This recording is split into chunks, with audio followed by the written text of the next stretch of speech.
Welcome everyone to another 10th edition 40k Crusade match.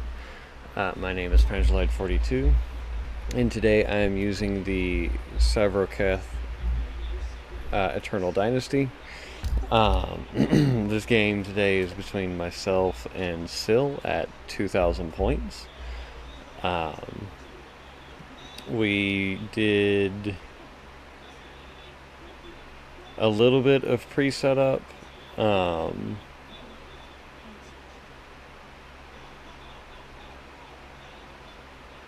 not a lot, so I do apologize for that, unlike how we normally do things. But we're going to get into the army breakdowns, and then we're going to hopefully follow our normal path from there. It may be out of order, and we'll get on into it. Alright, recording is live. Alrighty. 1 second. Alright. So my force is the newly christened 762nd Inquisitorial Armored Infantry Battalion. Today, let's see. I'm running Lord Solar. He is my warlord because he has to be. Yep. He is going to be with the 3rd Highborn Infantry Squad and their command squad, plus Saber, who is an Ogren bodyguard. I have Ingeseer Cassius Sock, which is a regimental engineer.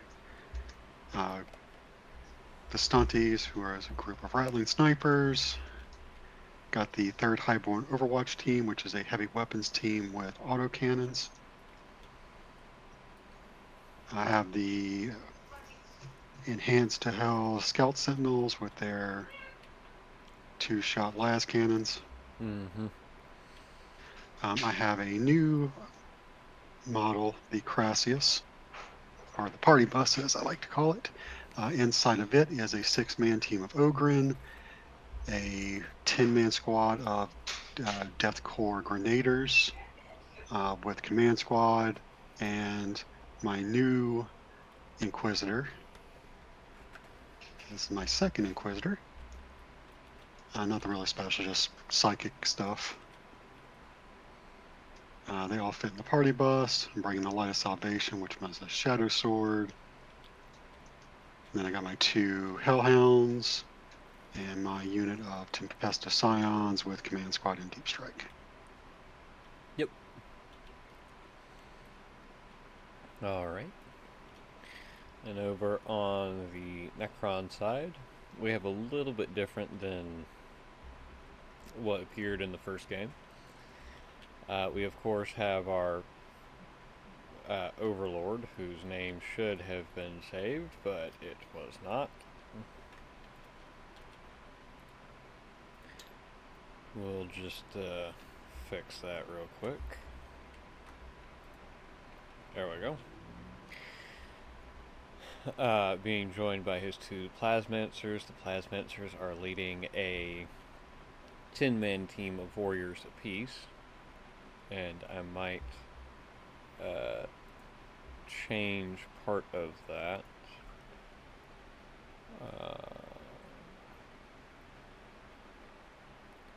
Just because of the way I have to do agendas. Alright, we are going to change who he is a part of. He will join the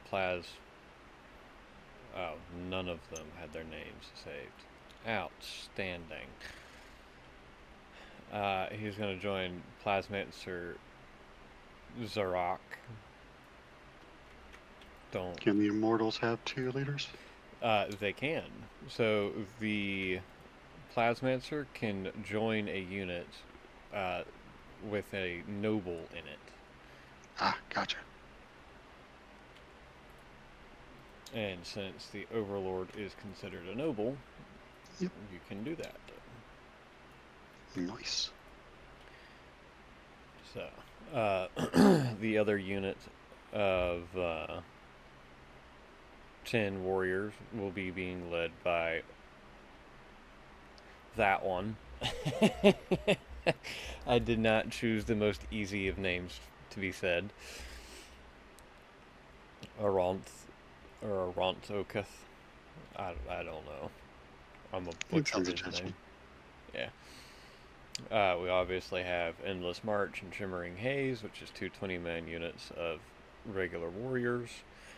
The Tiring Onslaught, who will hopefully be able to get into some pretty good melee. We have the Hidden Marks, very uninspired play on the name Death Marks. We have two brand new units of Necron Tomb Blades, which are kitted to the nines to be speedy boys. And then we have the same two Necron Locust Heavy Destroyers, and we added a third one called Thunderous Fire, which is the anti-infantry variation. So this should be a very interesting game this go round.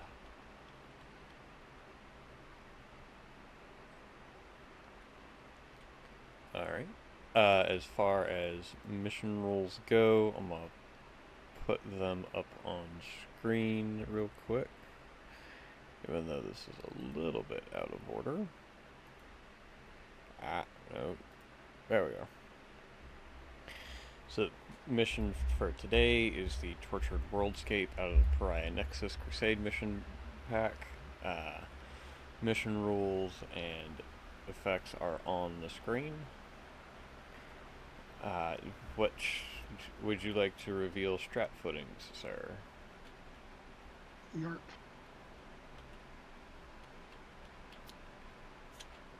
Oh. Okay. Both balanced.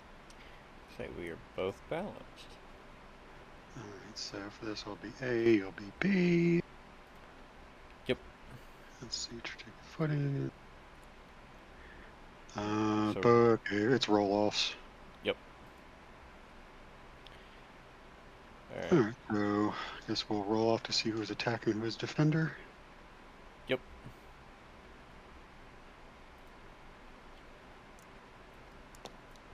I got a 1. I got a 5. You'll be the attacker. Yep. And now we roll to see who gets advantage. I got a 2 that time. I got a 6. Oh, so you get the advantage this go round. Which is select one fissure until the end of the battle round. You buy a unit from the control with the fissure models. So you have 4 fail no pain against mortal wounds. Okay.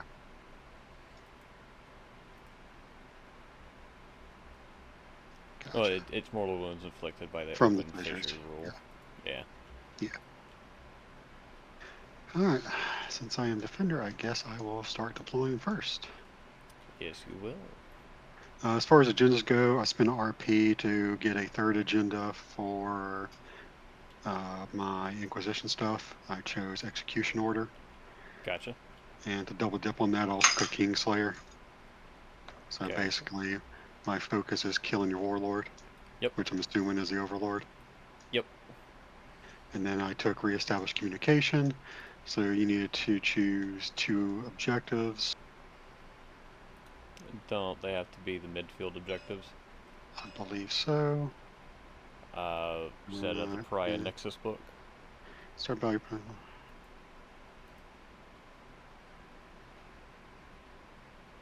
Oh, nope, that's a different one. This is a single one. You choose a single objective mark on the battlefield to be the counter, right?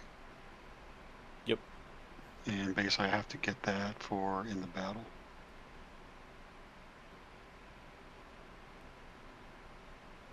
So if you would choose one. Does not say which one it has to be. It does not. So I will go ahead and say that it's this one here in the backfield. Of course you would.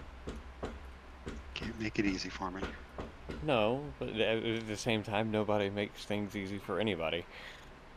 It's kind of the give and take of all of this. Yes? Alright, give me just a second. Yep, yep. Like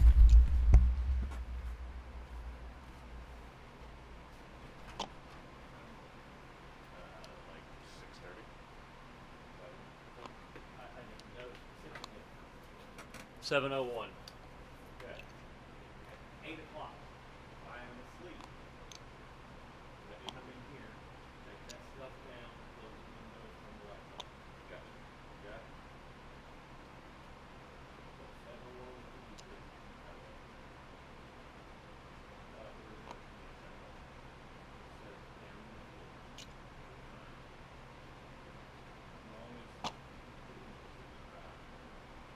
set it off that way. Don't get off that way. Yeah. I mean, it ain't got to be in the corner, just like on that side of the thing. Because then it'll have, that's that long enough to dry. You don't have to like hop over it to clean it up. Maybe for that. Right, step. And step from that wood. See where it is? Yeah. The other side of that camp, this is the last thing I can do.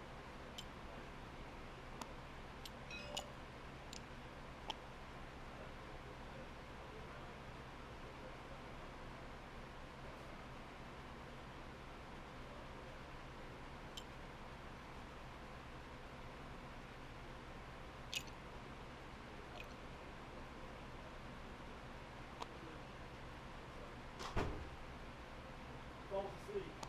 Back up there.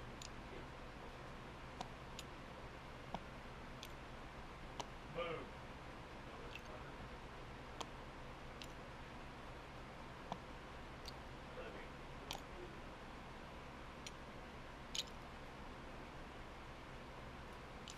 Okay.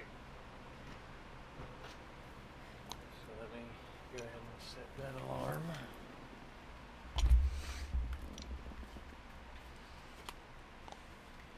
I will have to step away at 8 for just a minute. Yeah, no problem, man. All right, so I'll put down my big old blob of guys. I figured you would. Give me just a second because I gotta set an alarm real quick.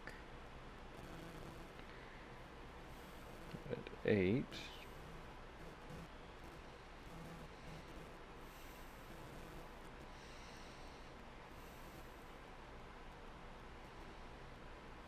Okay. No. I need to edit that.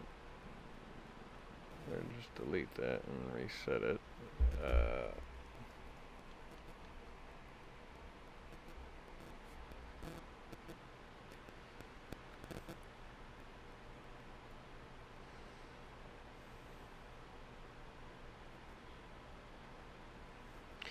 There we go.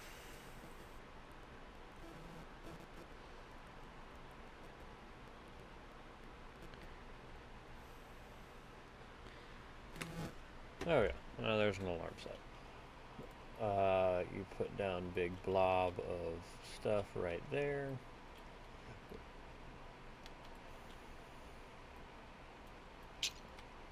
I will put down my big blob of stuff. Oh, do you have anything in reserves? Not currently, not for this first turn. Okay.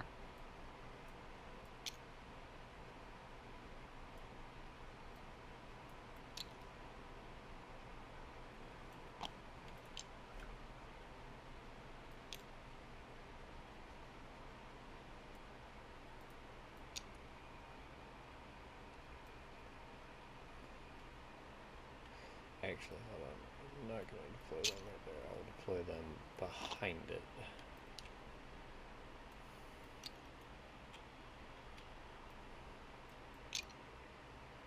Because I can always step forward with these guys and shoot at you if I want to. Because they don't have heavy rules, unlike what I'm used to running.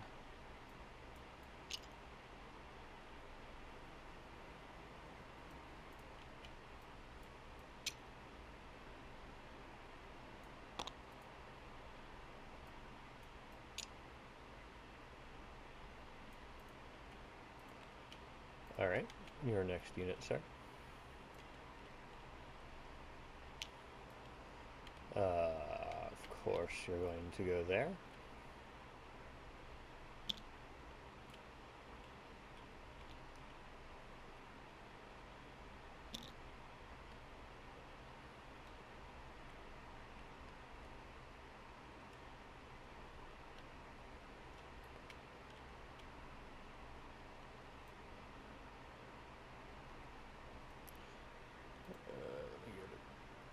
this real quick, just because I want to see this.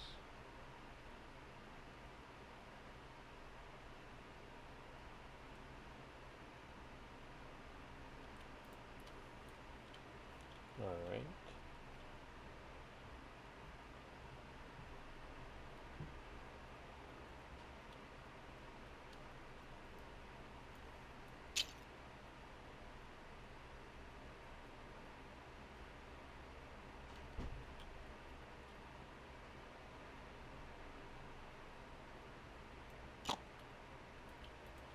Alright, your go.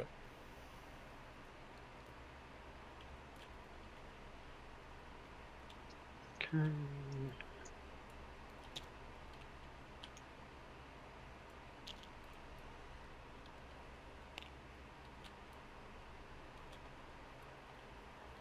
Flame of Perdition. God, that thing looks so damn small next to the Bane Blade. As they should. Everything should look tiny next to the Bane Blade.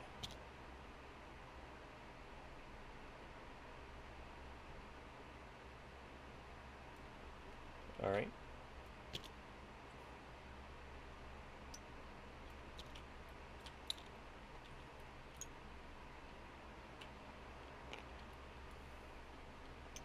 Why am I not surprised?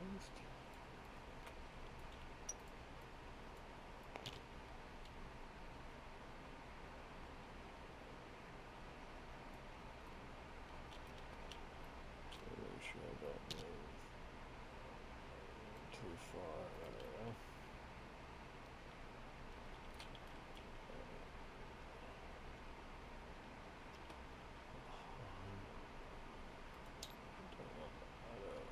Free. Thank you.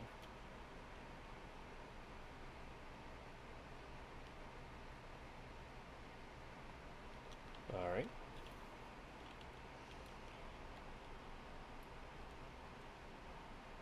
Your deployment, sir. Yeah, I'm trying to decide.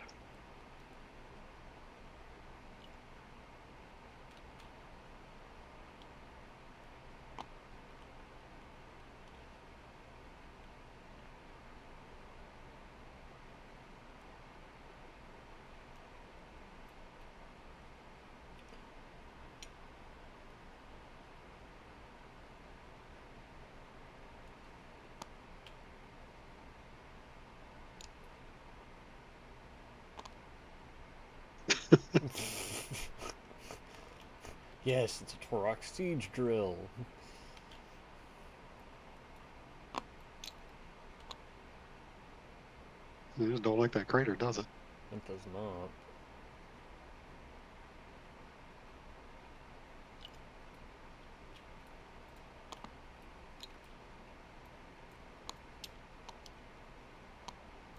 I don't know, the craters don't actually do anything in this edition, so I'm just going to delete the damn thing. No, they do. What do they do? What do they do? Yeah. Each time a ranged attack is allocated to an infantry model that is wholly on top of this terrain feature, that model has the benefit of cover against that attack. Oh, okay. I guess I'll just put it there then.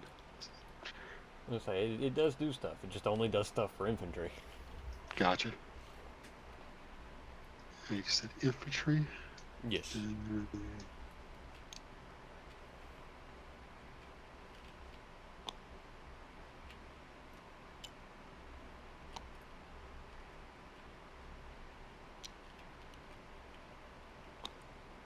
Yeah, we'll move it there then.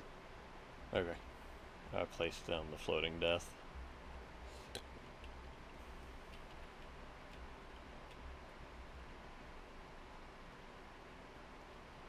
So it is your to go again, sir.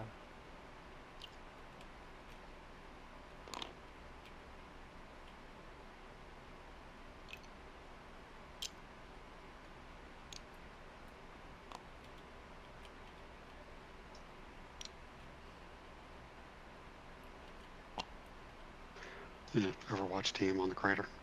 I gotcha. You know, I'm thinking like the Overwatch team might be good as glass cannons.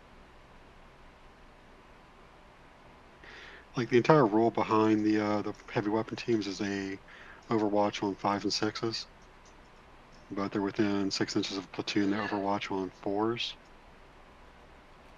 So I can Overwatch las cannons on the same ballistic skill as normal. Yeah, you should be able to.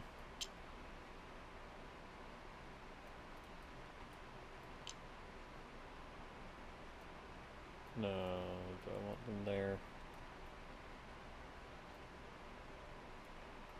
We'll do this, because I can very easily recover from this position. Alright, you go next. Yep.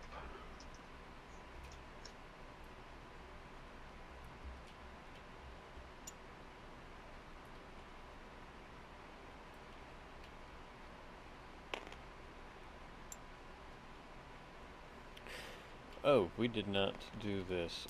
How many crusade points is your army? 7. Okay, I'm still at a whopping 0. Get a blessing.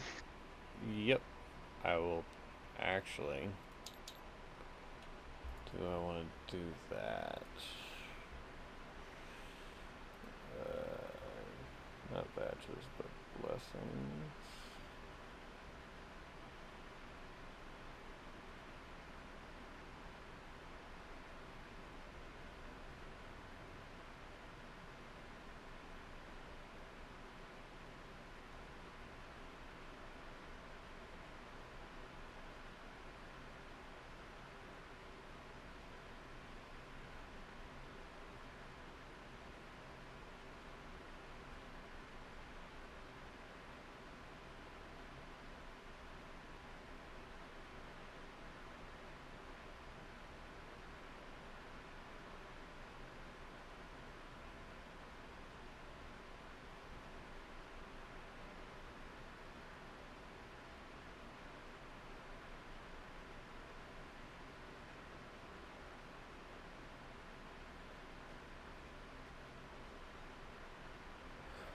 Okay, I will take unexpected meddlers.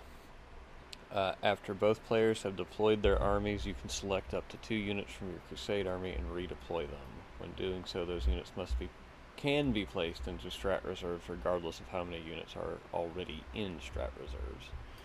Gotcha. So, 2 CP is nice, but I wasn't really utilizing the CP last game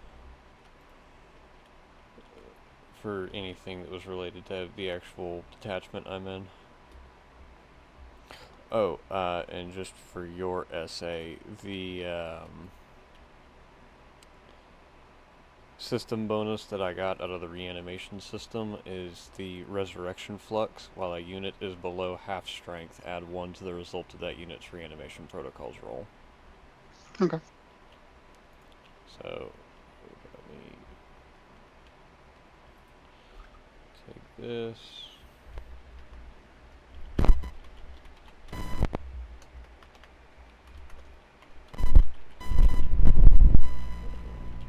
You are waiting on me to deploy, so go ahead and deploy the slag makers.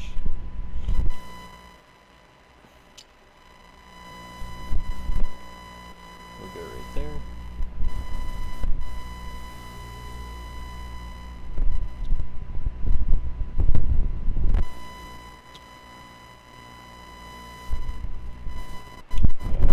Stunties on the other side of the road.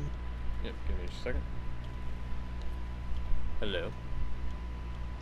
I can hear you. Where did I put the powdered sugar? If it's not in the fridge, it should be in the lower cabinet on the left. Yeah, I'll be down in just a second. Alright, give me just a second. I have to go help find the powdered sugar because I apparently put it in an impossible spot to find.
my deployment.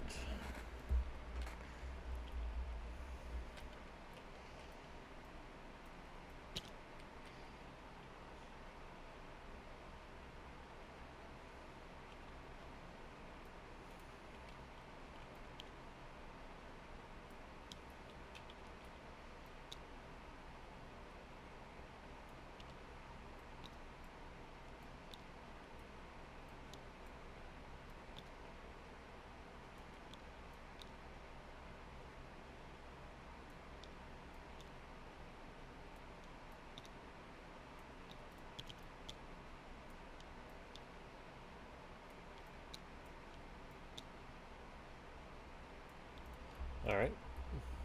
Your go, sir.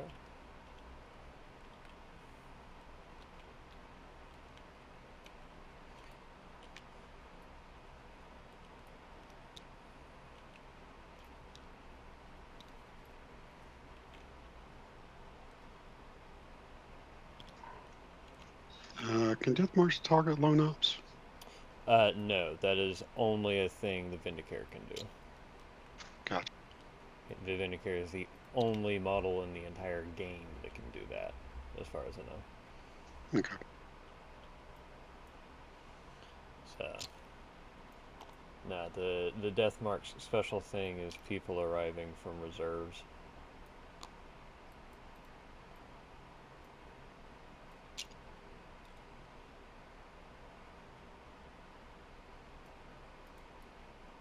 And my deployment is done, by the way.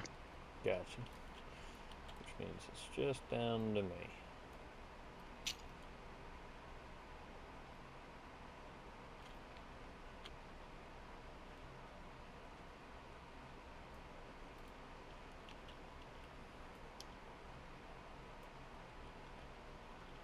Alright.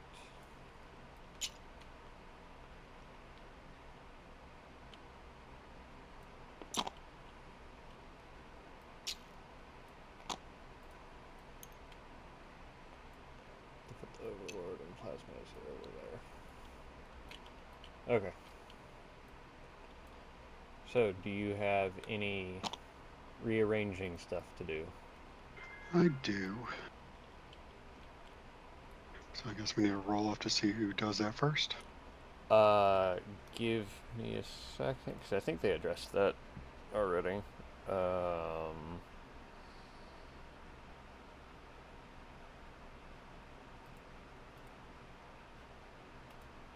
Go away, book, thank you. Where's deployment?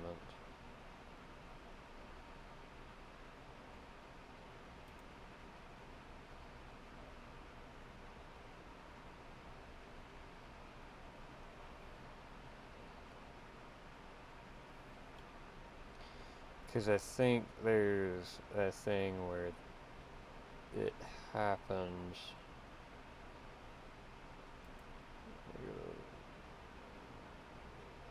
Abilities. Or, yeah, I get the Prime Nexus. Oh, never mind. God damn it, that did absolutely nothing. I think you're supposed to do it first, because I think whenever there's both players have their deployment abilities.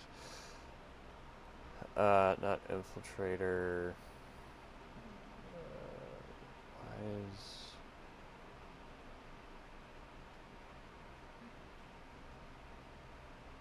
that's aggravating?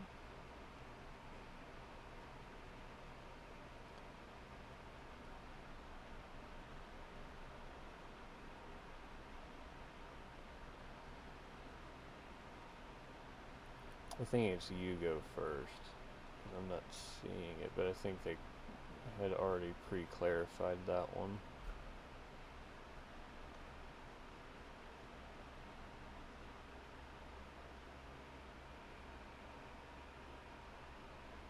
Because I think it follows the same pattern that just regular deployment does, since it's the redeployment.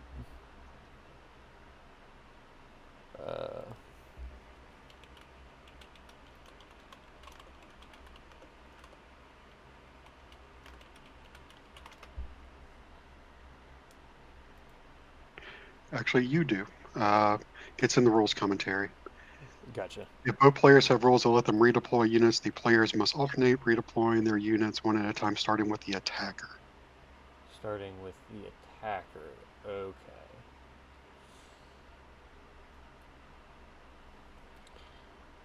Well, I will redeploy these guys first.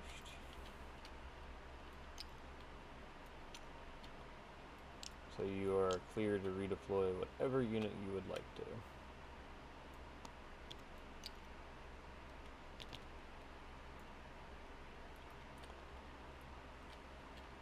Yep. Fully saw that coming. Don't want to do that.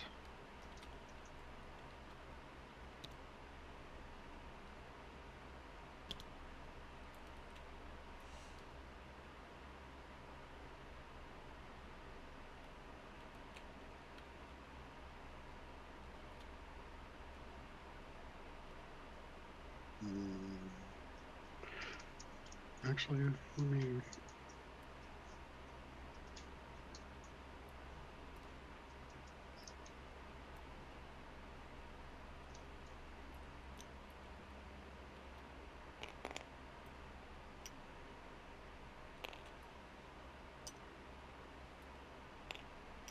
And how many redeploys do you have?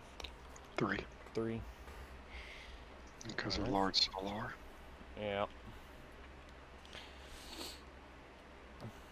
Alright.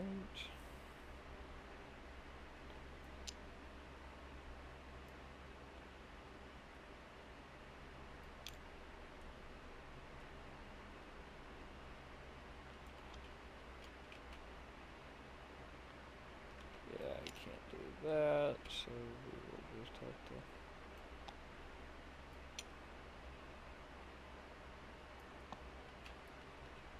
put them in a spot where I don't think you'll be able to see me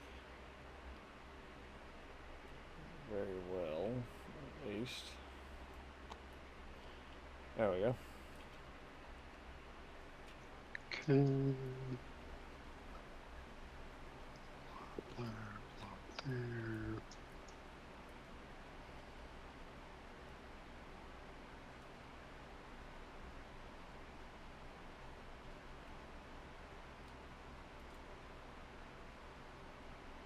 Do you have any other redeploys? Nope. You get to do your last 2 without me being able to counter it.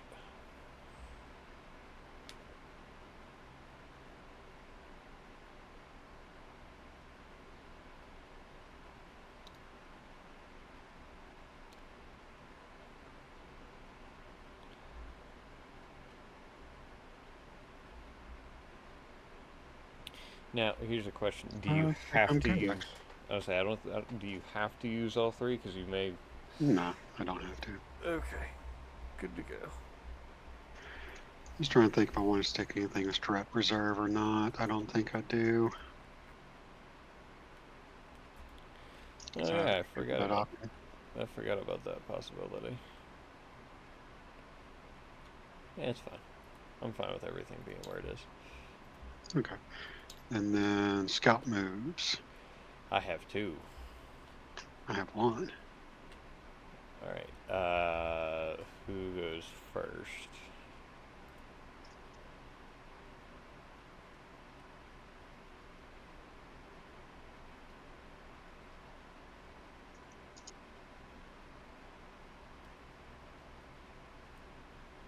We're gonna have to go to the rules errata for it.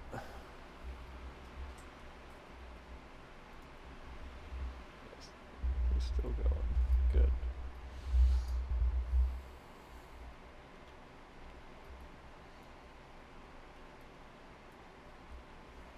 I mean, I think it would follow the same thing as we just did. Probably gotta start with the attacker first.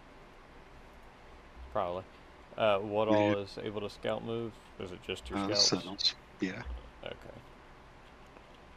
That is fine with me.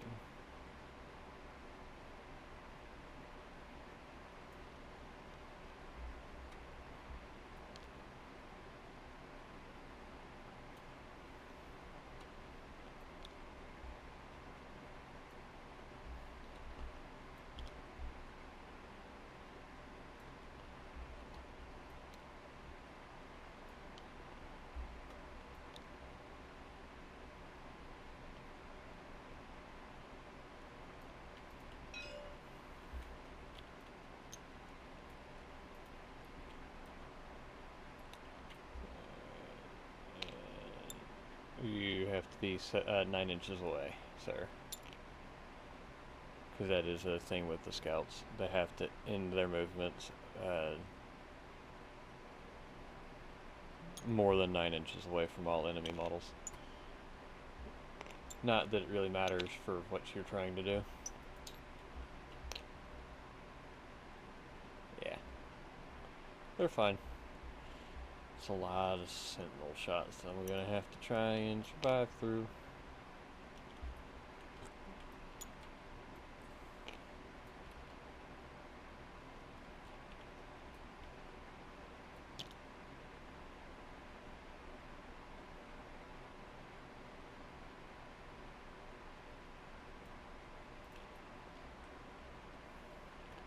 Alright.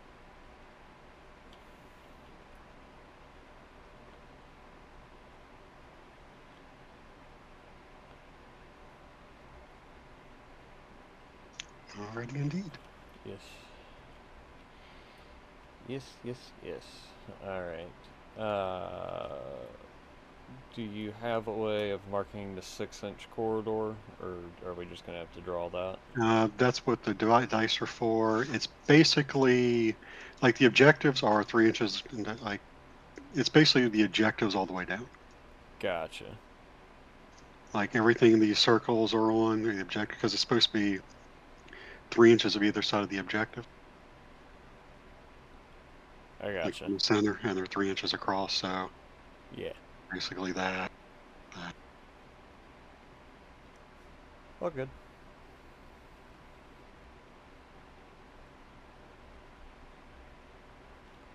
So Fissure 1 opens up at the start of game, Fissure 2 opens up at turn 3, and Fissure 3 opens up at turn 5.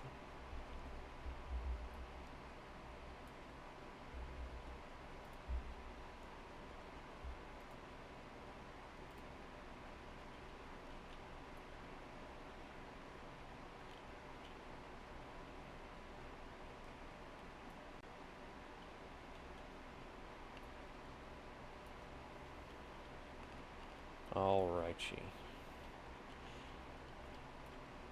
I think all that's left to do is do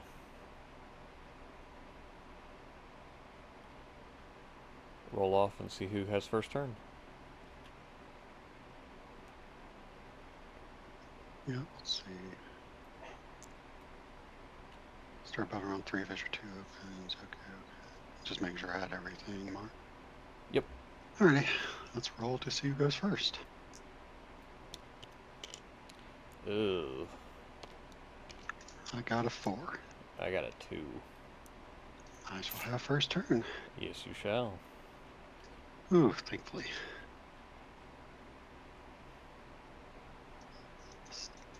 I'm not used to having more bodies, or my opponent having more bodies than me. I know.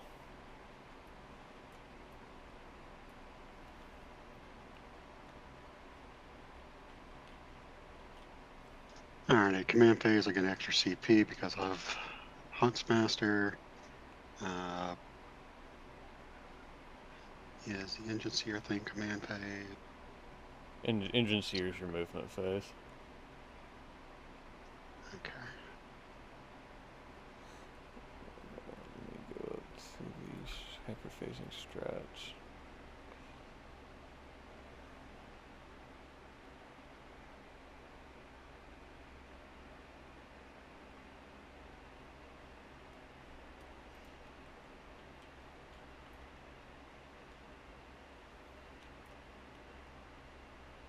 No, in my engine seer is command phase.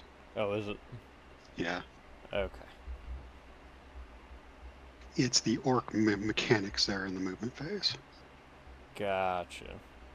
So he's going to do a thing on the light of salvation, give a 4 up invulnerable save. Yep. And then when you do orders, the highborn platoon commander is going to do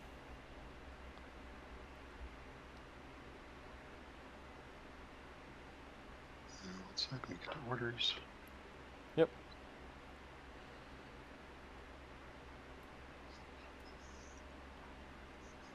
I'm going to do take cover. Gonna do take cover.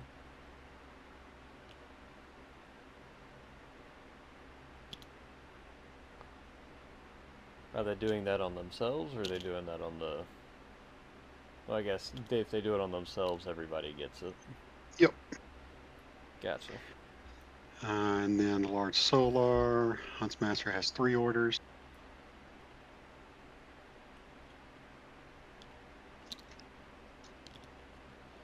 Yep. Take aim. Take aim. Take aim.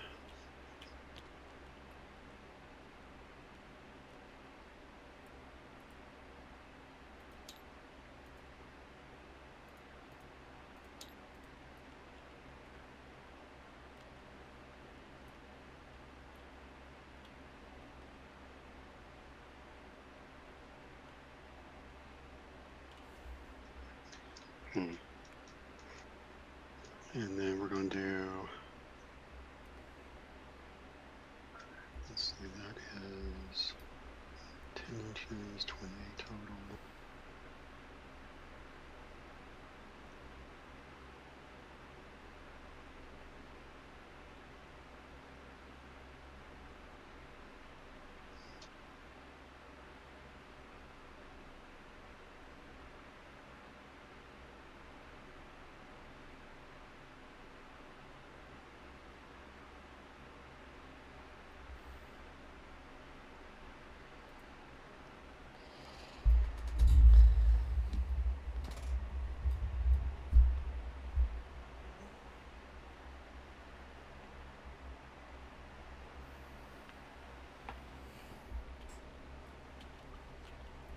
What you measuring?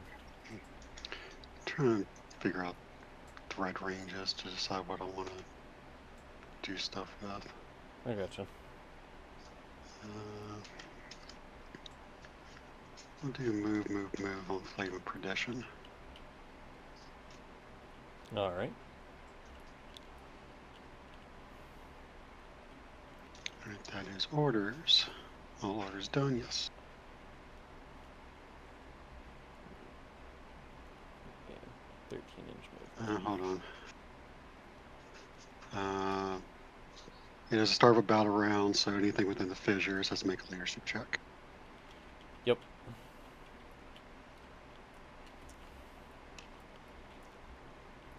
Alright. And I'm fine on a 6 because of Huntsmaster. Alright, warriors. They're fine. Immortals. They're fine. Cool.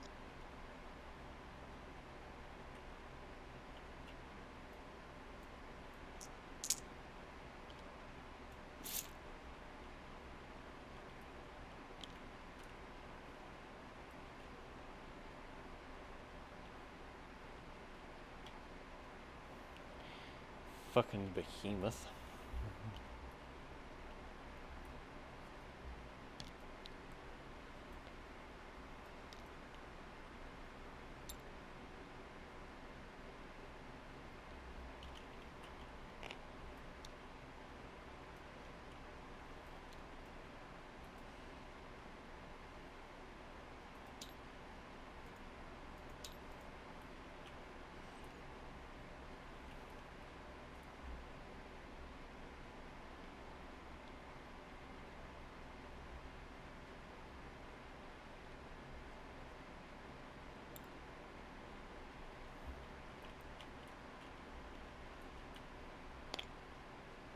OC2 to OC2 cancels out.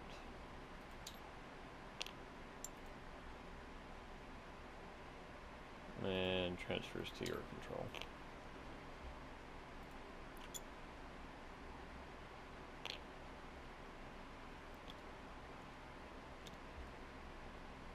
Okay, hold on. At the end of your command phase, you would score 5 victory points for each of the following conditions. They control 1 or more objective markers. You control 1. They control 1 or more objective markers within an open fissure. You do. And they control more objective markers than their opponent, which you did not. Right. So you would gain 10 victory points for that.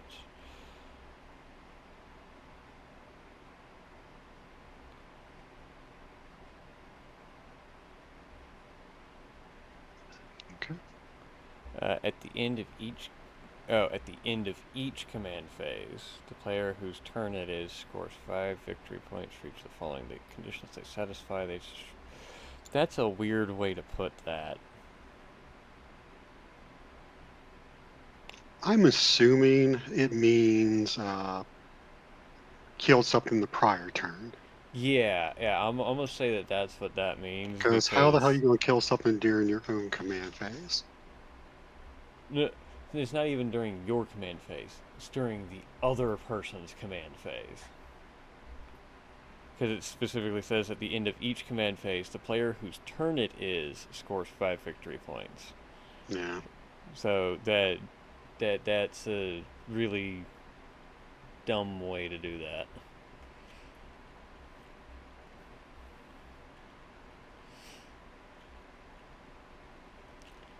But okie dokie.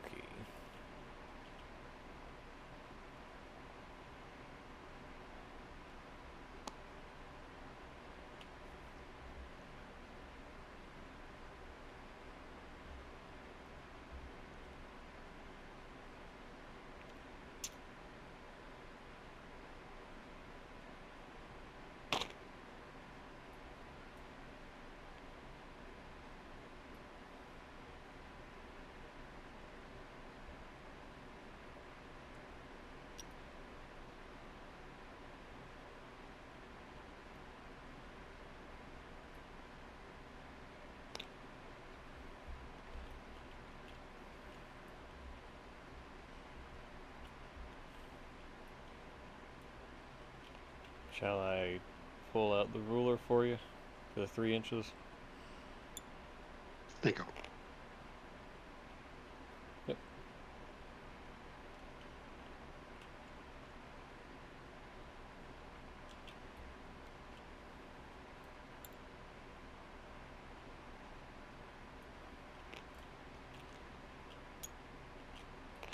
Why am I not surprised to see Kriegers with lots of fire? Right?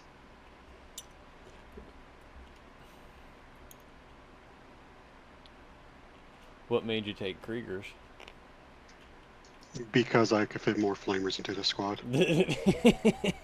That was the exact reason. The Grenader squad costs more than a typical squad. It costs 110. But it comes with 2 flamers. And if you have the weapons team, a heavy flamer. And then in the command infantry platoon command squad, you can put another flamer and another heavy flamer. Oh my Like the only god. thing that gets near almost as much flamers are the catechins, and they don't get as much. I was gonna say, how many flamers are they packing? It's like, Should be 5. yeah, jeez.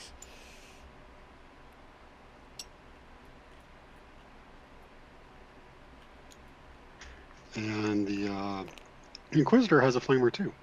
It does, do they? Is it a he or is she? It's a she. Okay. I was gonna say does she, but I just wanted to make sure ahead of time. Yeah, she has a psychic psychic flamer. Oh, nice.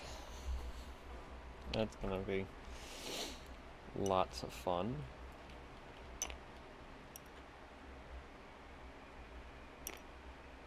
Psychic Shockwave. And they're dev wounds at that.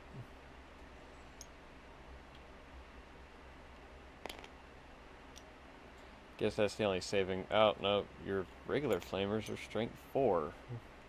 And your heavy strength 5. I guess that's the only saving grace I get, is that I am T5. Yeah, you see, it's a real toss-up for me because I don't know what I should be targeting. So I'm just going to try to target these guys and see what happens. What's going to happen is they're going to look at you very, very angrily and go, "Excuse me? What are you doing?"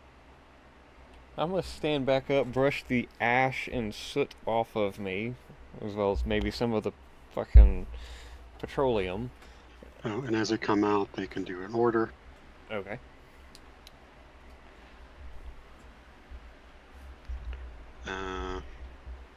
Flamers really don't care about take aim.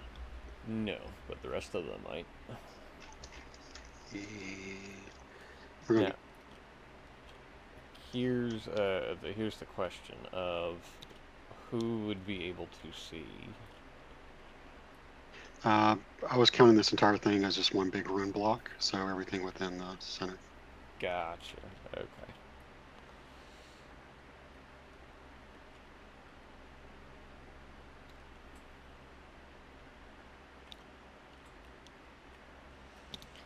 Are the Ogrins attached, or are they separate? No, they're their own separate thing. Okay. Well, hi, Ogrin. Question is, do I want to get the Ogrins out? I don't know, because you may want to move the transport to a different spot. Oh no, the transport moved. That's in. They can't move the transport anymore. Oh, I know. I'm talking about next turn. Because it would take their movement to get back into the transport, then you can move the transport, and then they can't get back out.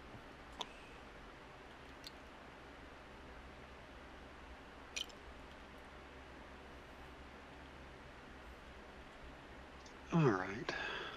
Any other movement? They're not moving. They're not moving. They move. Does his thing. Okay. I think that is everything.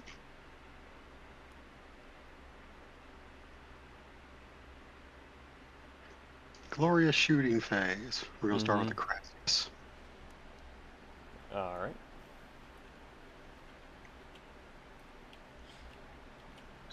We're going to put 2 heavy bolters. Actually, hold on. Yeah, we're going to put 2 heavy bolters in Towering Onslaught and 2 heavy bolters into Electric Speed. Okay.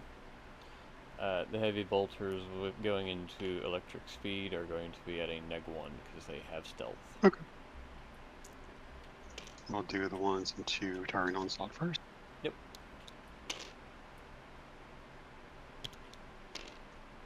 That is no wounds. Nope. That's fine. It did hit though, which is the important part. Oh, is it? What's the specialty stuff? I get to choose one unit that he hit, and the models that piled out of it, if they shoot that same unit, they get to reroll wounds. Ooh.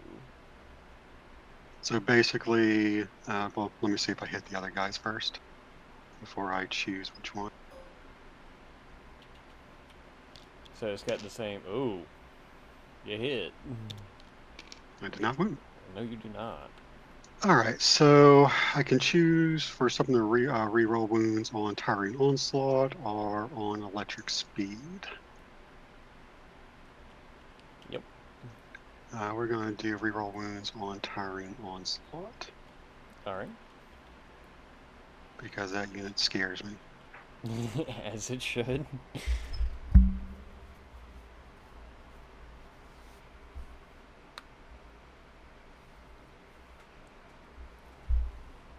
All right, Crassus also has a heavy stubber, which we'll put, I guess, into Electric Speed because it's within rapid fire.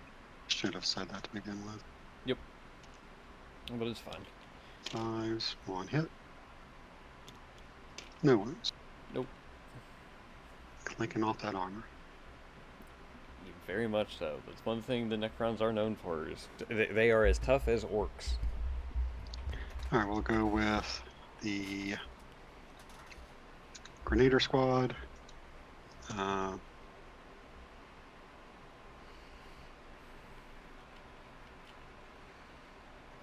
And we're going to activate their special ability because this is the shooting phase. Alright. What's their ability? Primed and ready? They get to do the grenade stratagem for free. Oh, very nice.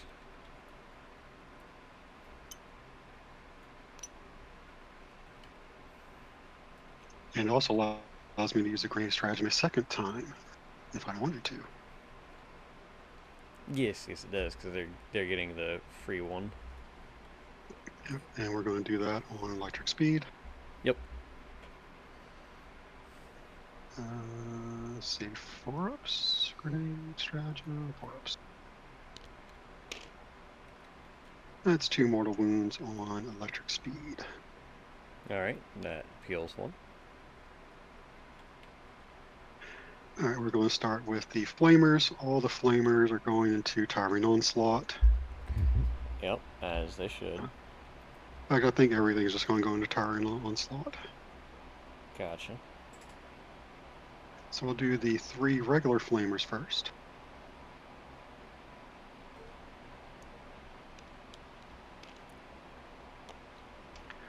That is 15 hits. Alright. This is going to be wounded on 5s, but re-rolling. Lots of rerolls. That is 7 at, I guess, no AP. Regular flamers? Yep, no AP. Yep, no AP. Oh. So that is what, 3 up? 3 up. Yep. Fail 3. So that heals 1. And wounds another. Alright, and then I have a few last.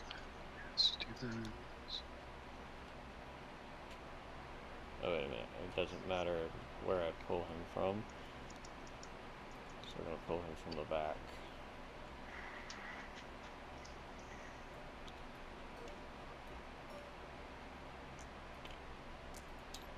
Just last gunshots hitting on forward. Okay, well that's surprising. What? Oh, damn. All those 6s are lethal hits.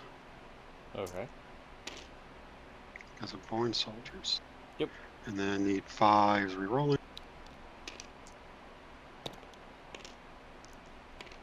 How many is that? That is 10 at -1 because of hot shot glass. Yeah. Alright, so 4 don't save, so that kills 2 and wounds another. Because I don't have cover.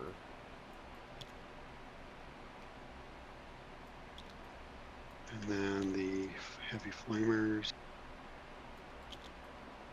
Is it just 1 heavy flamer? It is 2 heavy flamers.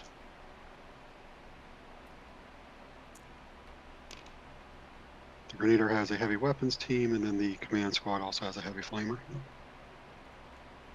Lovely. This one right here. Yarp. And they are the same profile, just want to make sure. Strength 5 -1, 1. This one's strength 4. Alright, I'll do those separately then. Yeah. Alright, strength 4, 1. 3 shots.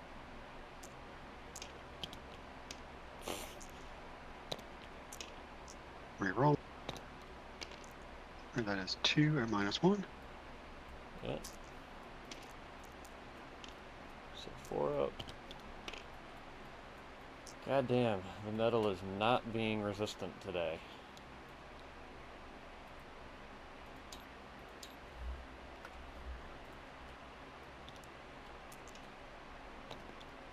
Another heavy flamer only gets 1. Not a wound. Nope, so re-roll it. Oh, it is a wound. Does not save, so... Coming. Thank you, game. Alright. That is half the unit dead right there.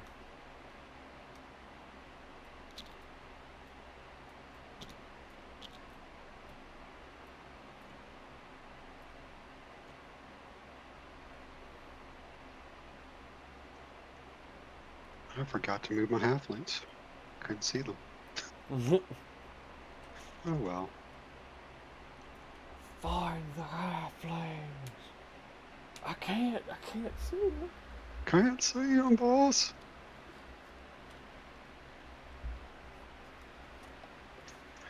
Alright, we're going to move to the Light of Salvation. Yep. It's going to put in all 5 heavy bolters into Towering Onslaught. Yep. It's going to put its Enhanced Volcano Cannon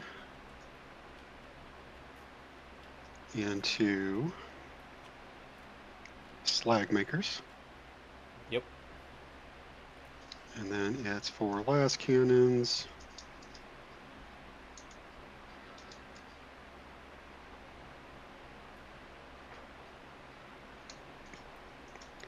I think Slag Makers. Yes, it's gonna I have think to be that's flag probably, makers because you can't see yeah, because I thunderous can't fire. see those guys. Yeah, so Slag Maker. We'll start That's with fine. the 5 heavy bolters. Yep. Let's see, that is 15 shots.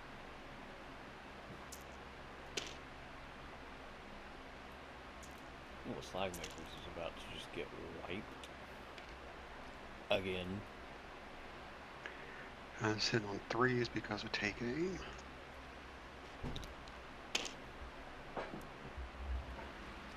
Give me just a second. All right. Yep. Well, you do your rolls and figure out hits, and I'll come back. Okay.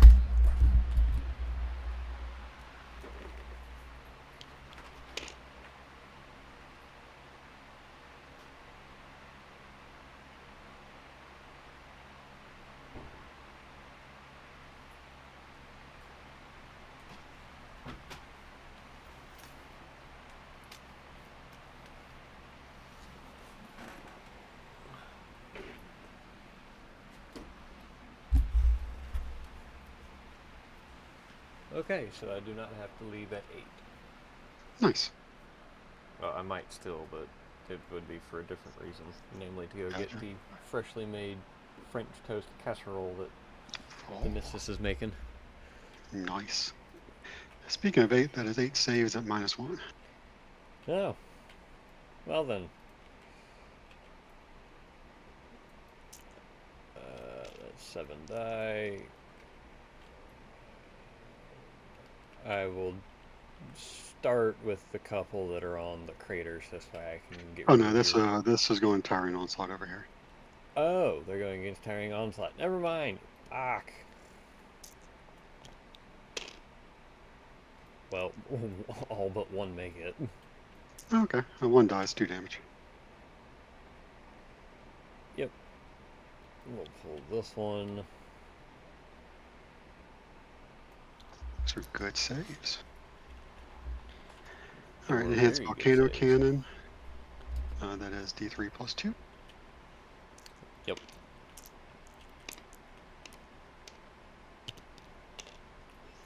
That is 4.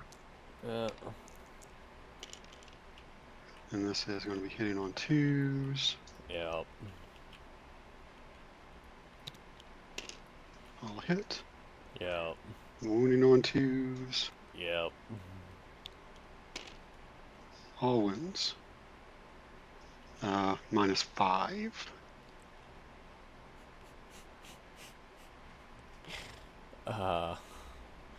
Let me see. Do I have anything that would make that even remotely savable? Actually, maybe. Hold on. Core rules. Let me go to those strats. Stratagems.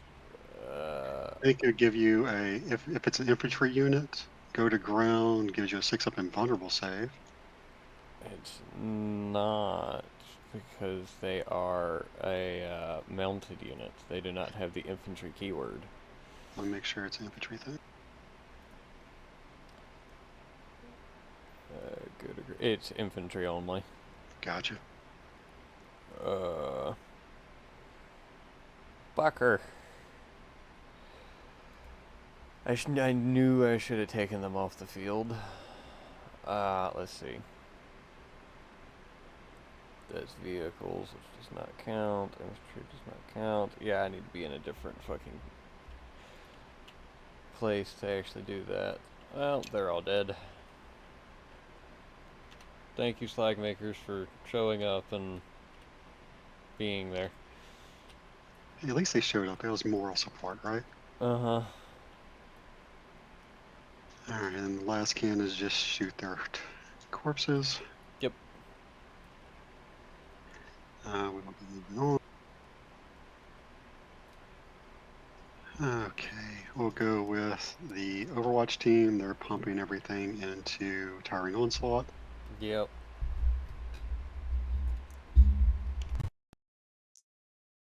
Tiring onslaught. They did not move, so they will be hitting on 4s. Yep. That at least is a auto wound. I don't have any rerolls in these guys. Nope.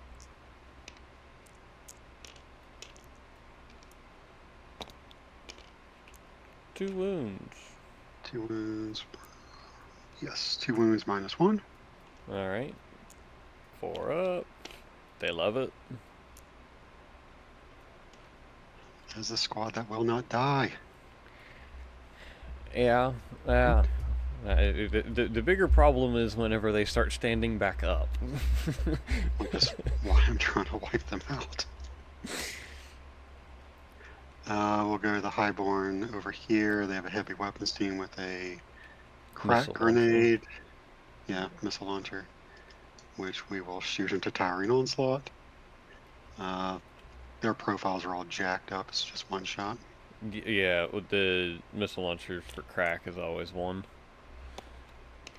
That's a miss. Nice. If you want, I can, like, while you're doing movement and all that stuff at the end of next turn, I can take a model apiece and customize it this way. It's just got the one weapons profile it's supposed to have.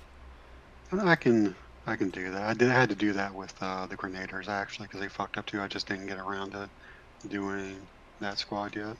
I gotcha. All right. Well, we'll go with Purgation. Yep. Flamers into Electric Speed. Yep. Your flamers don't care about stealth. They do not. And then the Hunter Killer Missile. That will care about stealth. We will put into Floating Death. Okay. Hunter Killer Missile first. Yep. Nope. Aha. Regular flame. One hit. No wound. I will take it. Enhanced Inferno Cannon, 2d6. Well, Only 4. I will continue to take that. You will be wounding on 3s. That is 3 at minus 2. No, sorry, minus 3. Alright. They get no save. 3 die. 2 damage each. Yep.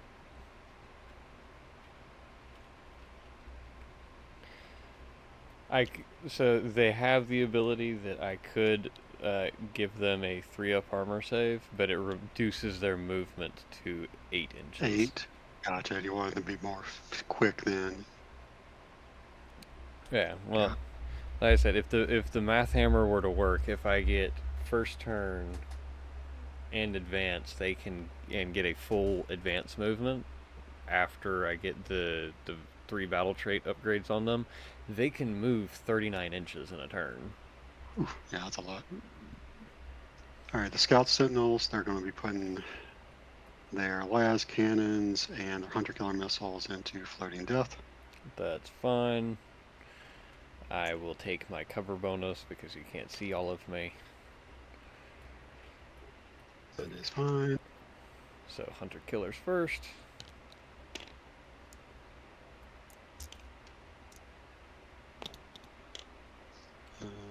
Hunter Killers are strength 14. T6, so 2 would wound. Yep. 2 wounds minus Hunter Killer is minus 3. Let me make sure that yes. Okay, 1 saves, 1 does not. Okay. 2 damage. 2 damage.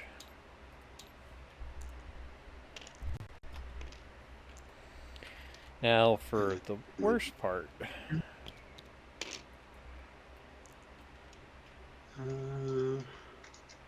did take aim, so that is hitting on. No, it's only hitting on 3s because I did an EF. Yep. That's 3 wounds though.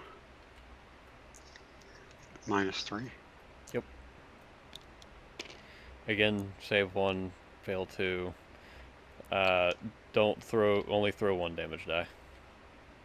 Okay. Because the other one, you can't not kill the other one. I'm going to CP reroll that. All right. For the exact All same. the ones. All the ones, bro.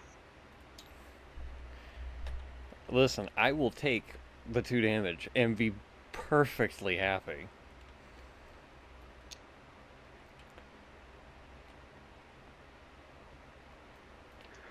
Alright, moving on to the Ogrins. Yep. We're going to do a little bit of split fire. Alright. 3 of them are going to Towering Onslaught. Alright. 3 of them are going to Electric Speed. Alright. So these 3 are going into Tiring Onslaught, and these 3 are going into the speed.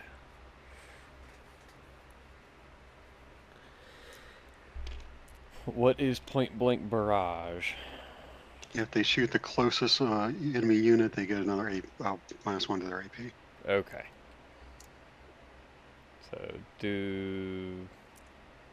So they will get that against Electric Speed, but not Towering Onslaught. We're Yeah. doing the ones against Towering Onslaught first. Gotcha.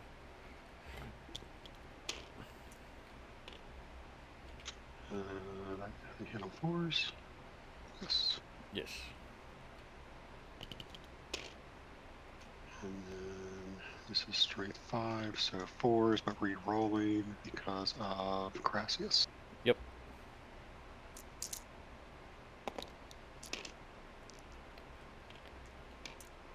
Two at -1. 1 saves, 1 does not. No damage.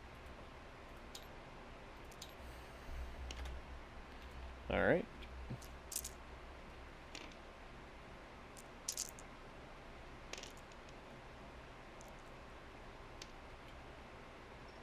$18 shots going into Electric Speed. Yep. Hitting on 5s instead of 4s. Do they get the regimental bonus? Or the born soldiers? Let me check. I'm not saying that they don't, I just want to make sure that they do, kind of thing. Since I don't know guards that well. One squad. No, they don't. They don't? Okay. So 6s would just go sit right back on there.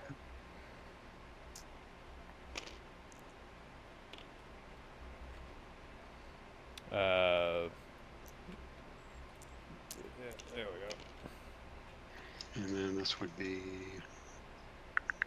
5s, no 4s, because you're T5. T5. So 4s. Yep. 4 at -2. Alright. I save 1. 1 damage each. Alright, Electric Speed, you have done your job. You showed up and took a lot of shit to the face. Last bit of shooting, Flames of Perdition. Mm-hmm. The Hunter-Killer Missile into Floating Death. Alright. And the only thing that's within range is the Flamer. The Enhanced Flamer. Yeah.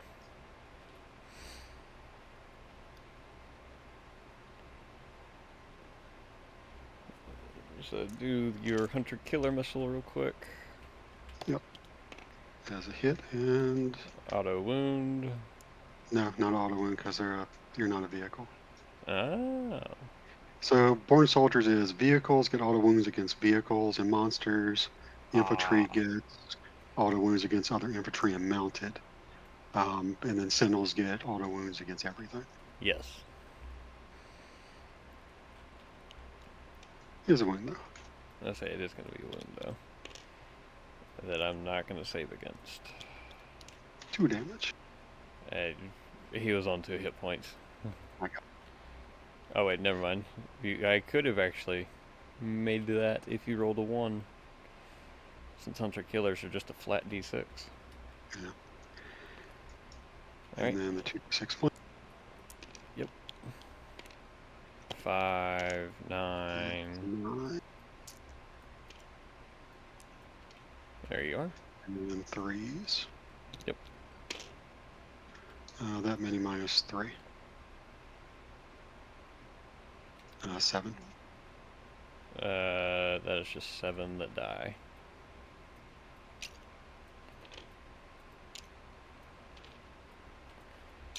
Okay. That is all the shooting. Charge phase, there is going to be a charge. Oh? The Sentinels are charging electric speed. Okay. You don't roll snake eyes. You're fine.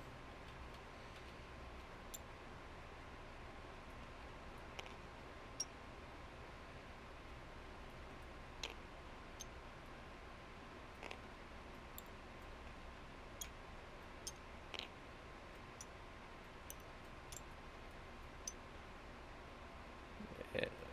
There we go. Alright.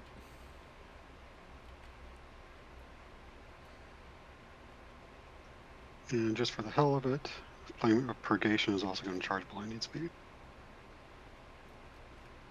That is fine by me. No, they're not. Which is fine. Sentinels in glorious melee combat. They have 3 attacks each. Yep.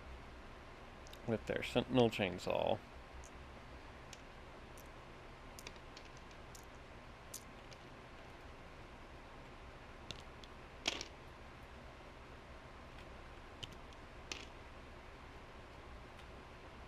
Two at minus 1? Yes, minus 1. He loves it.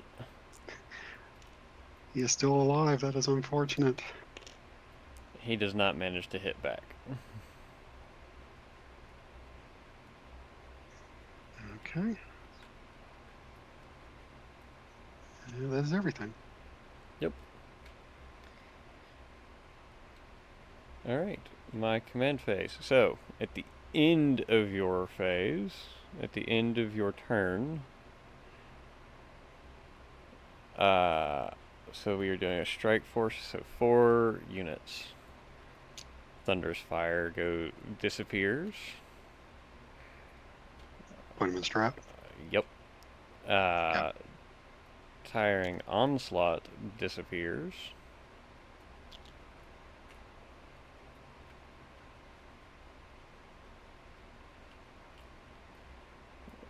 Heavy Steps with the Lord disappears, maybe.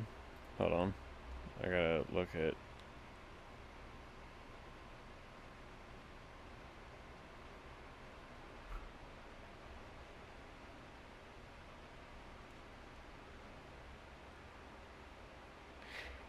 Doesn't say... Can you use strats on things that are in strat reserves?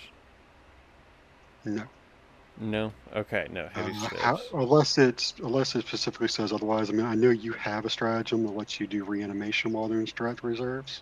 Yeah, but that has to target the Warlord himself. So I was just trying to make sure that he could do it if I... Gotcha. Because if I spend the CP, I have to target the Necrons Warlord. If the Warlord's not on the field, then the guys in the strat reserves can't heal. Gotcha. Alright, well, that's fine. These boys will be going into strat reserves. So let me just...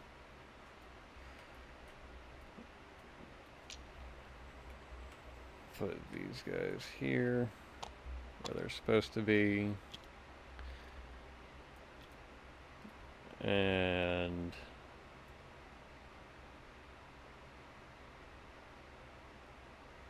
I can't shoot at that motherfucker.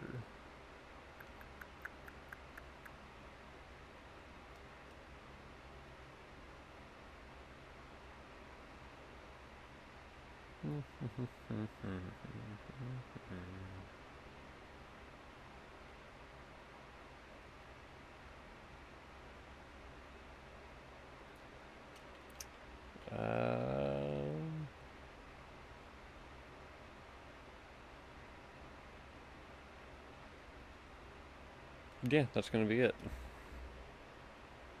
Okay. So, then we're going to go into the command phase where I am going to be popping the reanimation crypts. So the guys in reserves, specifically tiring onslaught, can heal. And in the meantime, let me go look at reanimation orbs. Or resurrection orbs. Okay, has to be leading the unit.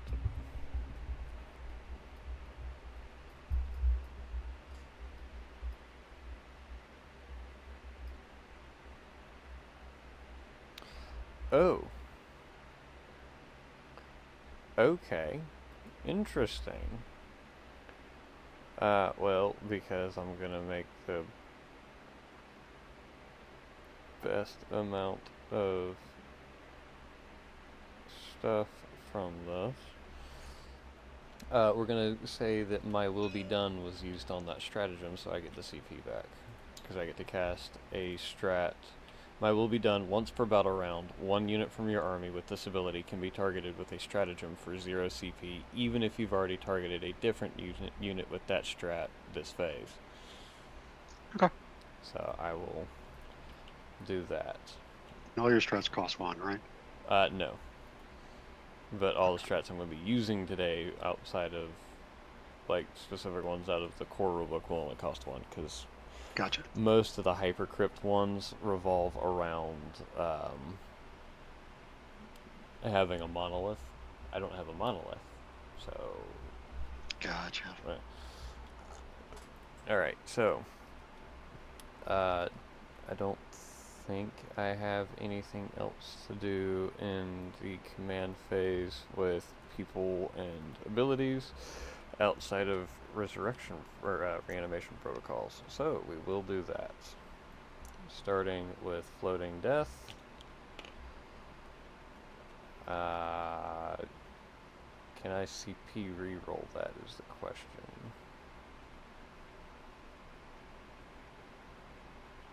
Command point reroll, advance, charge, dexter, escape, hazardous. Then that is a Or no. hit roll, wound roll, damage roll, or saving throw. Yep, that is a no. Okay, well. One comes back at 2 hit points.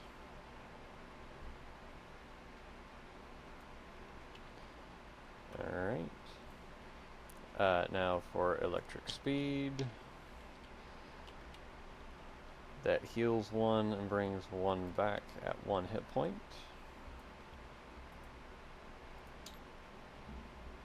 Actually, I'm just going to leave them as they are. Okay. Actually, no, because technically I'm supposed to do this. So, blah, and blah. Alright, let's do Endless March.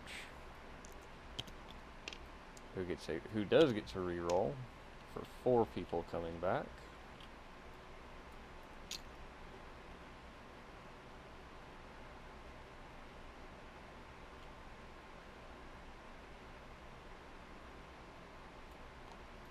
There we go.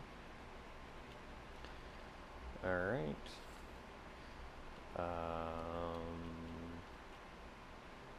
Then all that's left is Tiring Onslaught. For 4 wounds. So let me see. That would heal 1. I'm just going to move that one off to the side because it would bring back... That's a heal 1, bring back 1 at full and 1 at 1. Yep.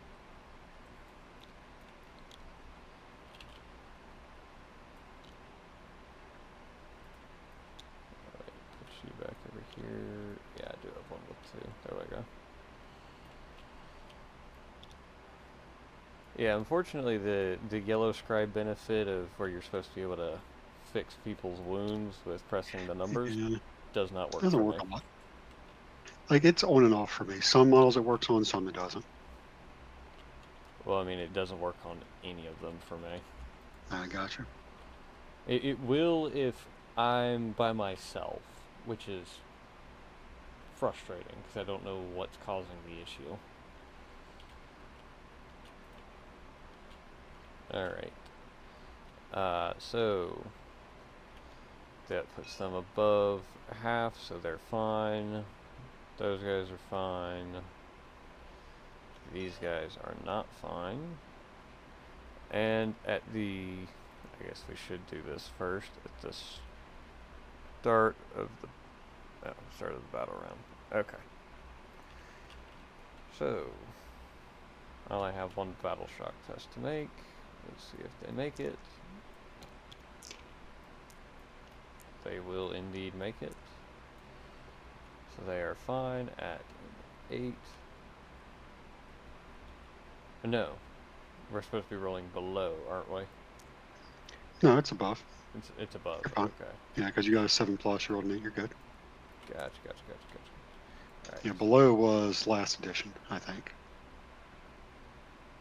Yes, because that was in the morale phase thing. Alright. I've got to step away for a second. Yep.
Okay, I am back still, and everyone else, sorry for being gone so much. Hopefully now I will be able to just do the game without having to get up at all. Welcome back. Alright, so command phase is done. I score 10 victory points.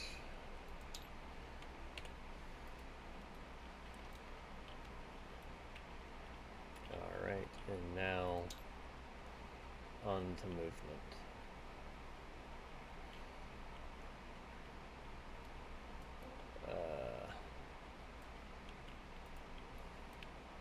What are you guys? Heavy precision. Yeah, you guys are just gonna stand right there and not do anything. You guys, however,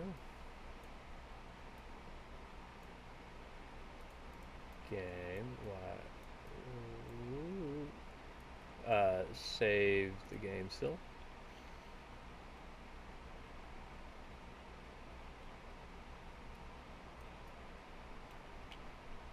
Yep, there it goes.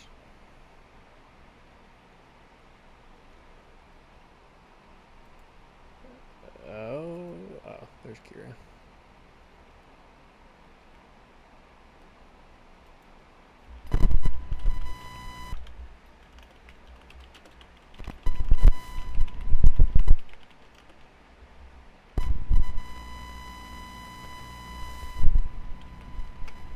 You still there, still?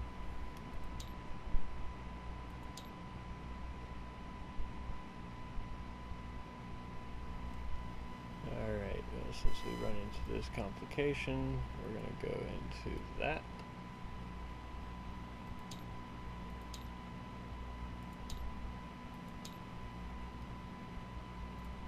Hey, can you hear me?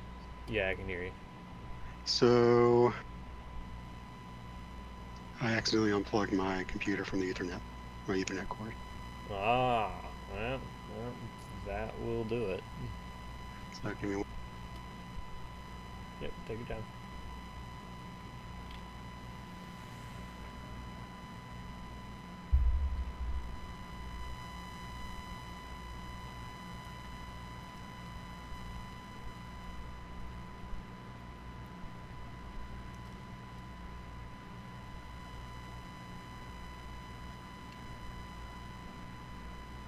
I'm so glad that Tabletop Simulator auto-saves. Yeah, well, I figured out, very quickly that something was wrong when I'm like, okay, why can I not select this whole unit of models? What's going on? So I was like, I got a new Ethernet cable in, or not Ethernet cable, HDMI cable, because I'm switching out some monitors, and I need a longer one.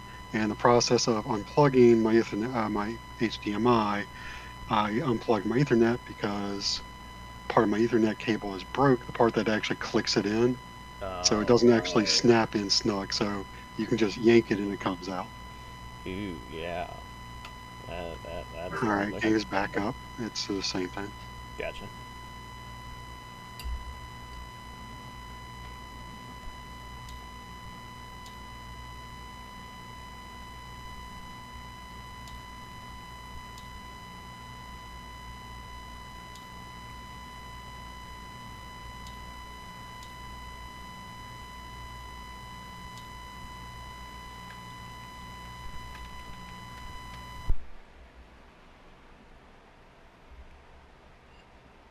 There we go.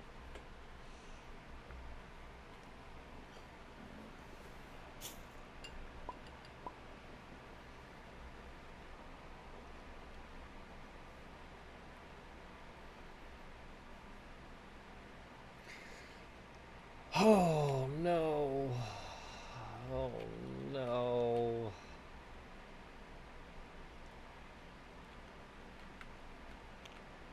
What?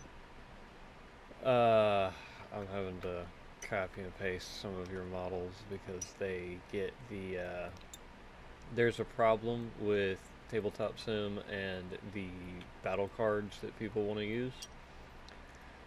where all of the text stuff is then removed from the card and copied onto models. So it's just all over the place. So Val and I have always just taken it, and whatever models are affected, we'll just copy, paste, and then delete, because that fixes them. Gotcha. I was very happy at the start of this game because nothing was affected by it.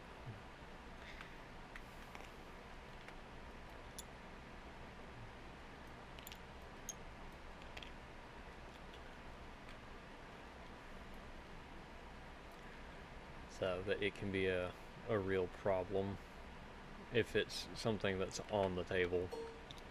If it's something that's off the table, it doesn't matter. Because sometimes it'll, like I've seen it copy an entire auto dice roller format to itself, to a model, and it can mess with things.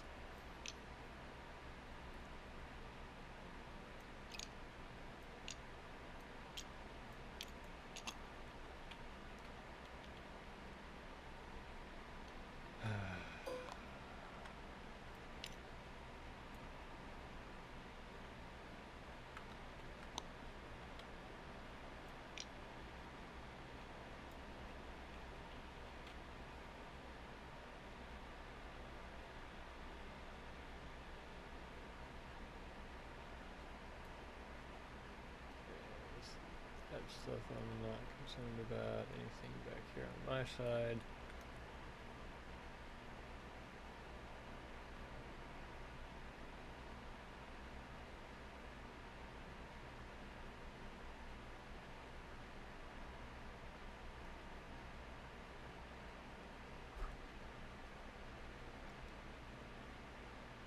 D12 infinite.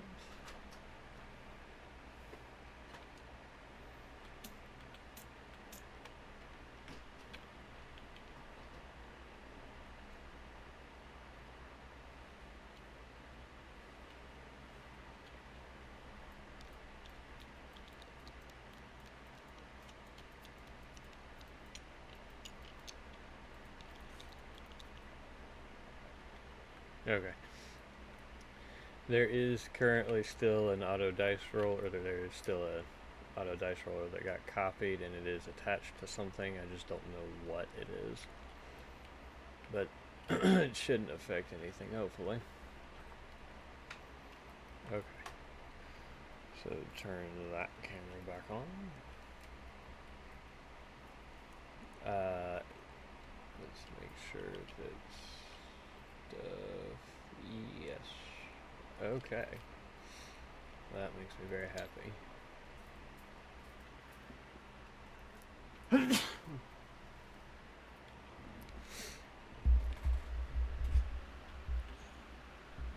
Movement phase.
But I've got to try.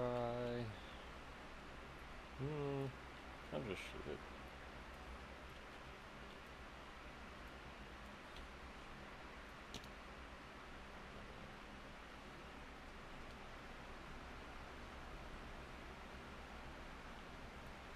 Well, we're gonna advance fast metal for an extra 2.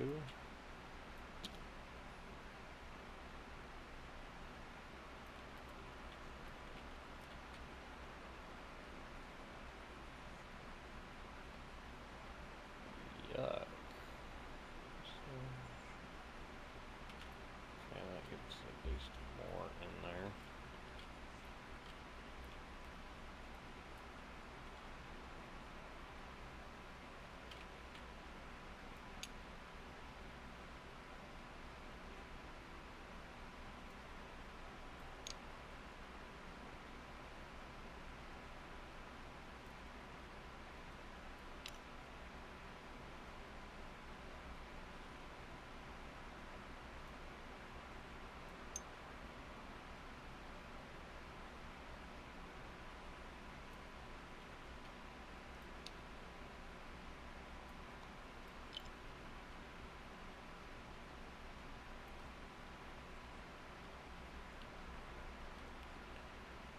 Okay.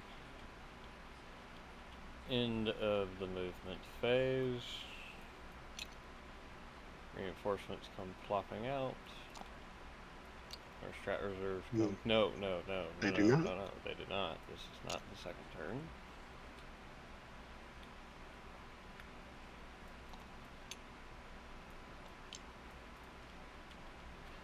But they will at least stay safe for a turn.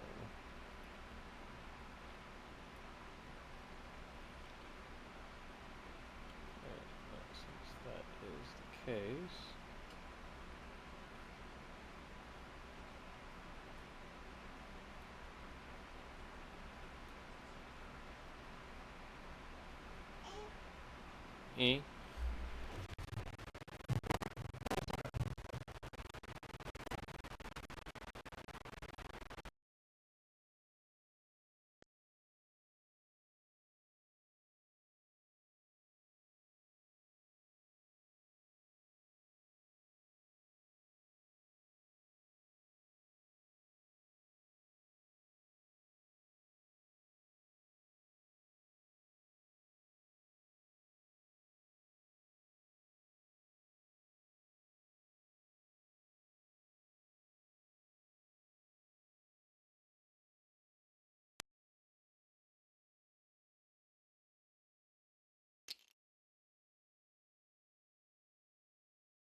testing. There we go.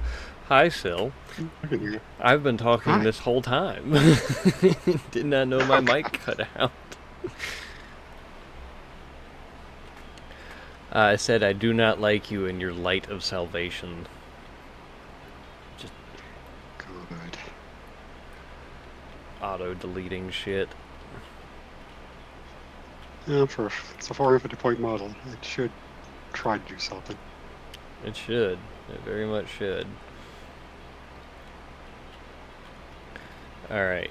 Are you staying in combat with electric speed, or are you falling back? No, I'm staying in combat. Combat.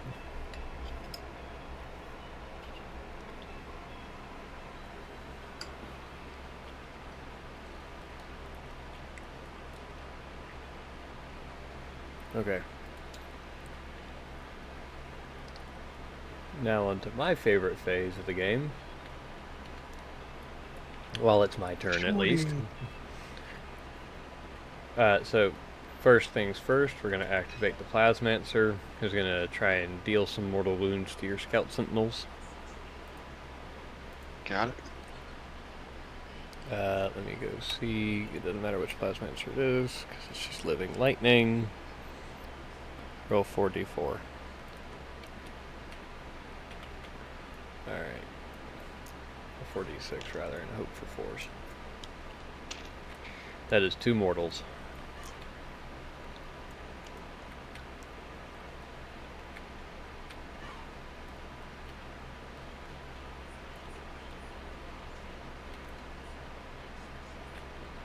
Alrighty.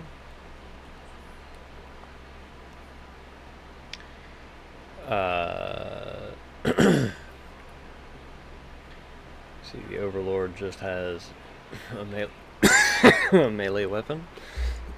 Excuse me.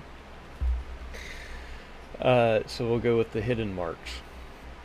They're going to throw all of their synaptic disintegrators into the lovely Inquisitor Llewellyn. That's fine. So 5 shots, hitting on 2s, because that did not move.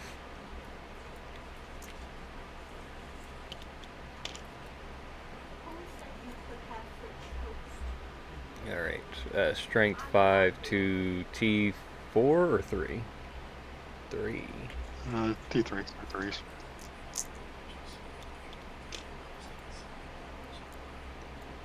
Alright, so that is 4 at AP2.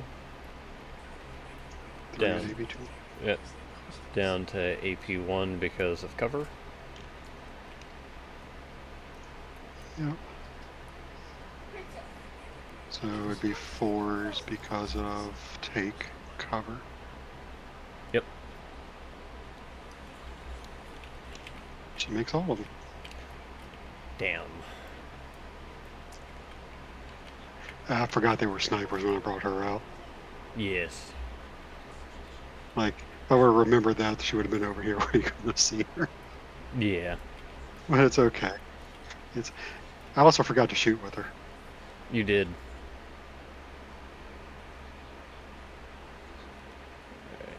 That's going to be everyone in that. Yeah. Alright, so Heavy Steps is going to shoot everything into the Inquisitor is attached to this group, correct? Yes. Okay, yeah, they're going to shoot everything at this group. Okay. So let me start off with the Plasmancer shooting his Plasmic Lance. 3 attacks. Not within range. He is not within range. Well, fine then. We'll do everybody else with the Gauss Blasters then, which is a lot more. 20? Yep, 20. Bring it. They can take it.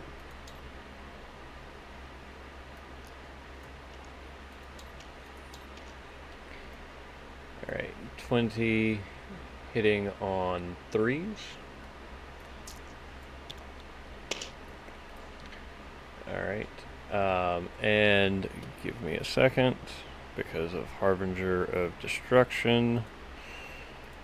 Let's see, the Gauss Blaster. So, there are 6 lethal hits in there. Yep. The 1s and 2s go away because they don't hit.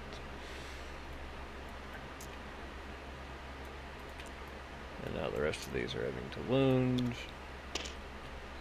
And I think I'm wounding you on 3s. Yes, 3s.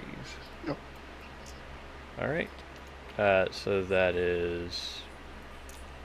I made the mistake of putting the dice there.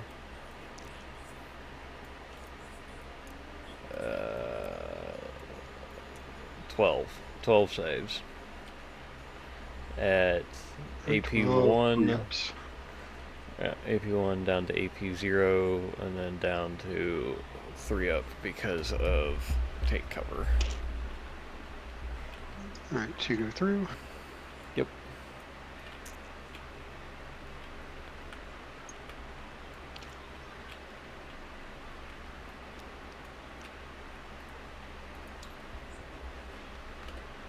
is still guardsman, so let me go take that and put that up to 7.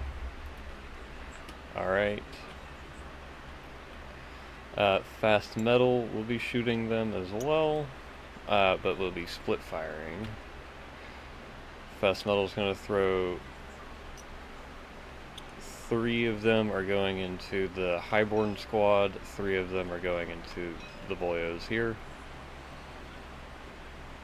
1 sec. Yep.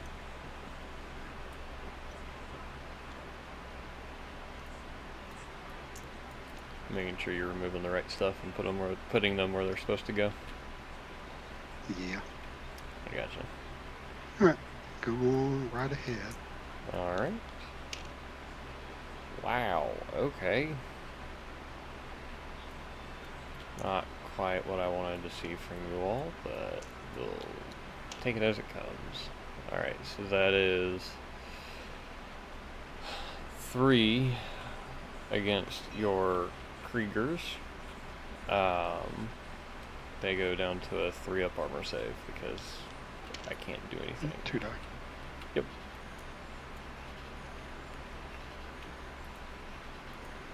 I'll wait to do that in just a minute. So let me grab these 3.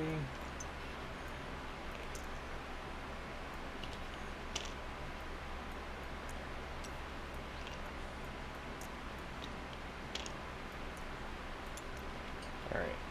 And that's 3 more saves on the highborn.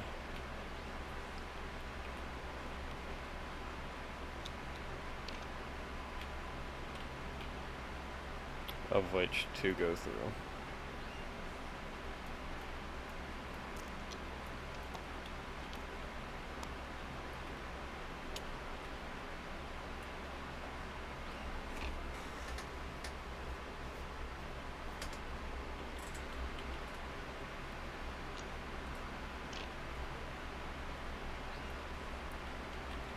Alrighty.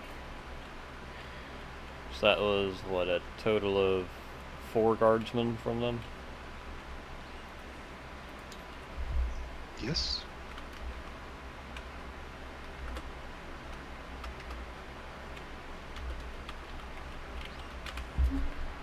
There we go.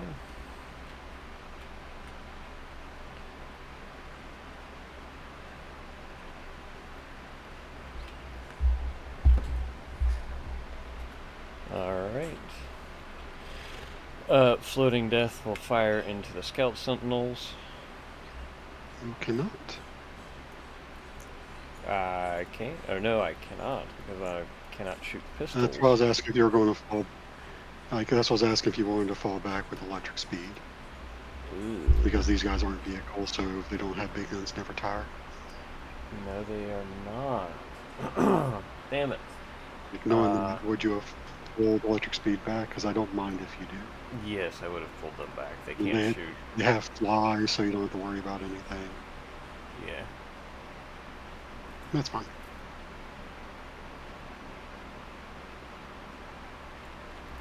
Okay, now I will shoot them. Maybe. Alright, so that negates one of the negatives, so I'm just hitting on 3s. 2 shots hitting on 3s.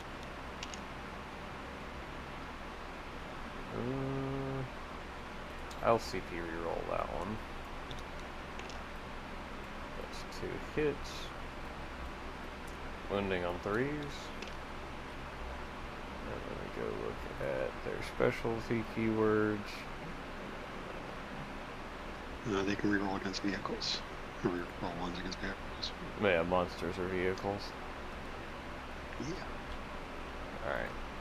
So, actually, what's their toughness? T7 to strength 14, so I am wounding on the 2. So that is 2 wounds. Wounds -4, they have a 3-up save, so 6 up because of cover. Yep, 2 6-up armor saves. They can only tell once, that will pop this one. Yep, the wounded one.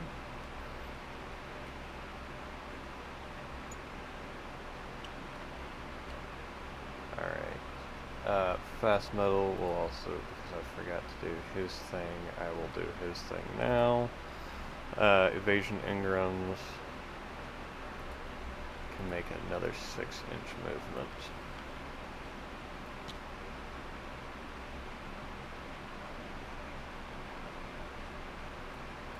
I just cannot charge this turn.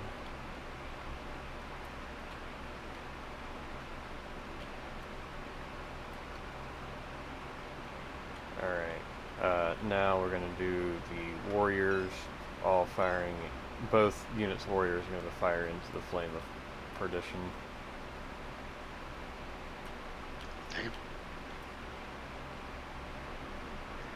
I'm gonna pop smoke. That's fine, you do that. Do you want me to roll them all together or separate? Yeah, that's fine. It don't matter to me. That's fine. They're all like still have 20 of each, right? No, I don't have 20 of each. Because there's 3 missing from Endless March. But they all have the same weapons profile.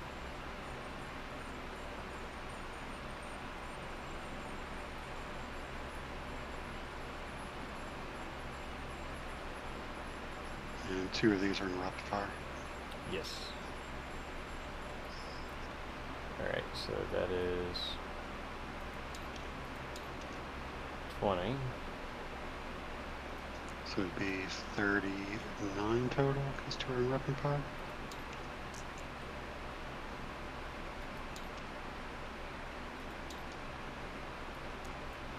There we go.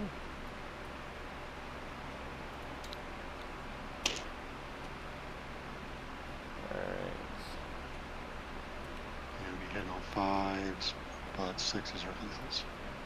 Yep. So that is 5 lethal hits. I think I need to fucking roll 6s to wound you anyways. Yeah. Yeah, just 5 lethal hits.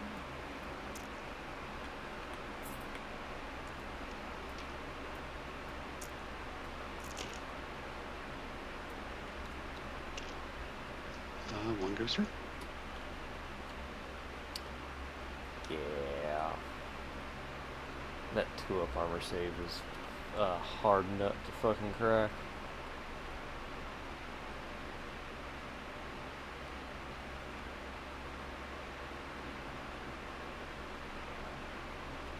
Alright.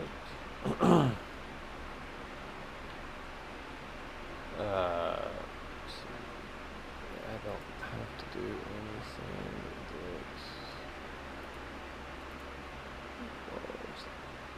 that. Yeah. Okay. That is all of my shooting. I have a charge. Yeah, I've got a charge to make. Okay. Heavy steps charging the scouts. Gotcha. Gonna see if I can't do that. Let me make sure he doesn't do anything that benefits that. That's just advances. Yeah.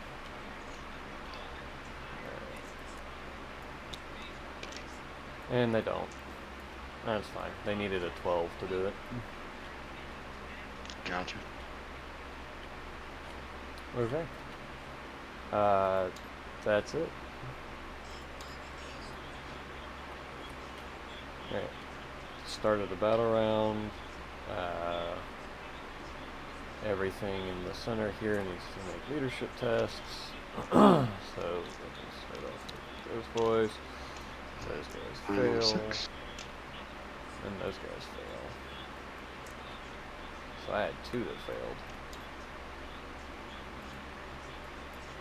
So only 1 back there and 1 up front.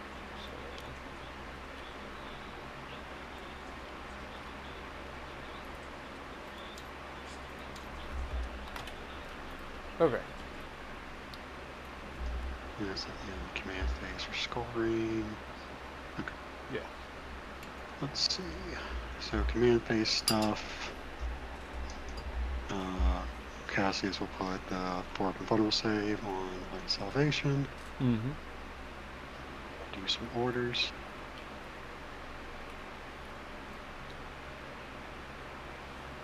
What's his order range? It is 24 inches because of the Master Vox in the command squad. God damn.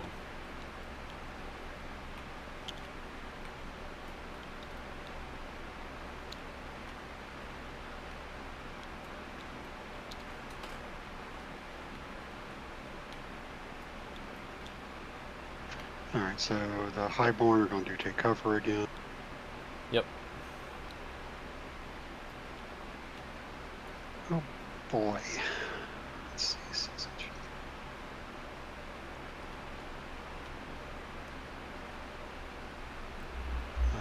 P is going to do move on the Ogren.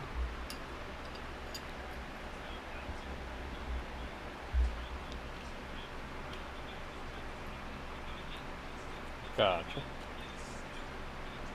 It's going to do the Guardsman squad here.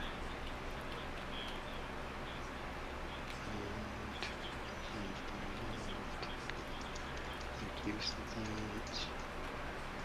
We'll do take cover again for them.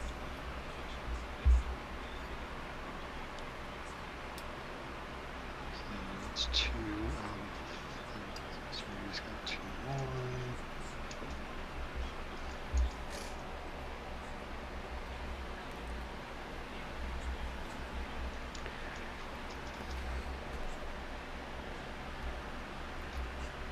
Gonna do move on the Light of Salvation. Gotcha.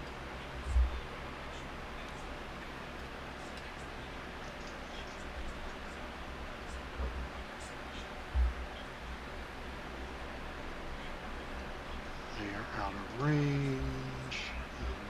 So Sorry. we'll do take aim on the Cassius, I guess.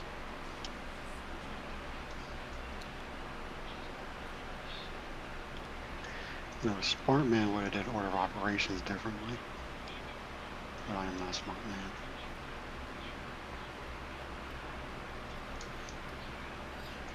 That is okay.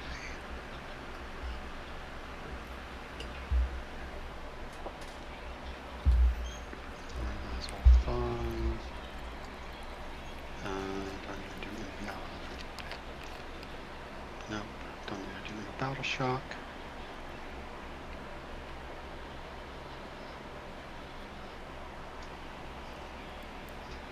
Alright, so into command phase scoring. You would get 15. Because you hold 1 inside the zone. You hold more than I do. Alright, 15 for that one. And you control And more. Yeah. So you would get. and I deployed, so I'd get 20. Because I get 5 ration embers. How would you get 20? Because I killed something last turn. Ah, yeah, from the Ashen Embers. They destroyed 1 or more enemy units. Yeah. Yeah. Yes, you did destroy something last turn.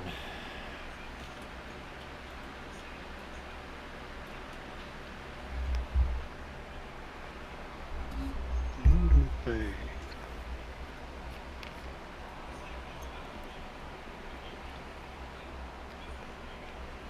Pivoting and just moving them up. Mm-hmm. Pivoting in Light of Salvation, so you can need 10.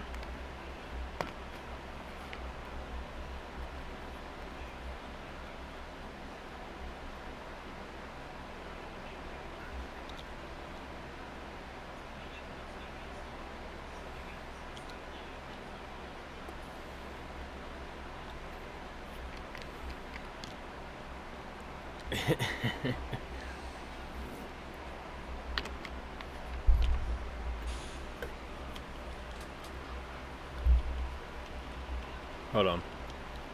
Looking buildings. That's fine. He's good there.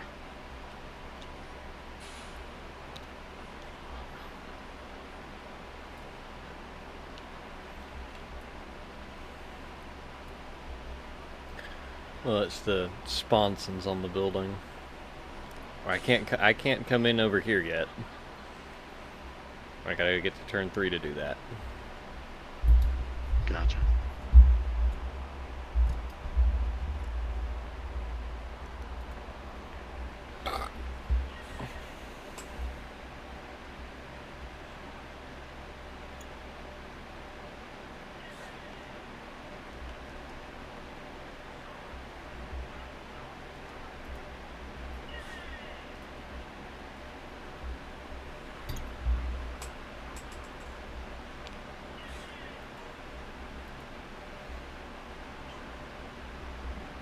Yes, love. I've been eating. I ate a lot of it. Yeah, dude.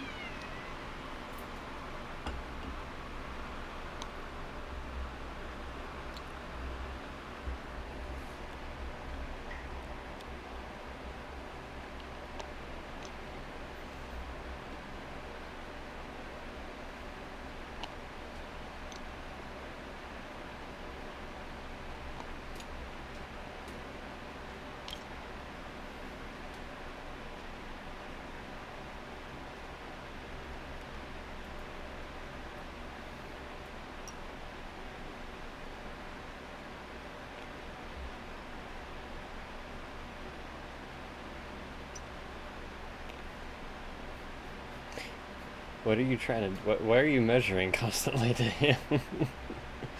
Grenades. Ah, okay. I was confused. Just trying to figure that out.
Yeah, I think I'm going to be changing detachments after this.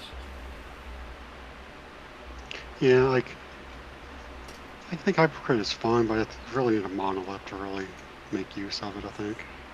Yeah, because I really should be doing the Awakened Dynasty. Because the detachment rule's alright, which is while a Necron's character model is leading a unit, each time a model in this unit makes an attack, add 1 to the hit roll.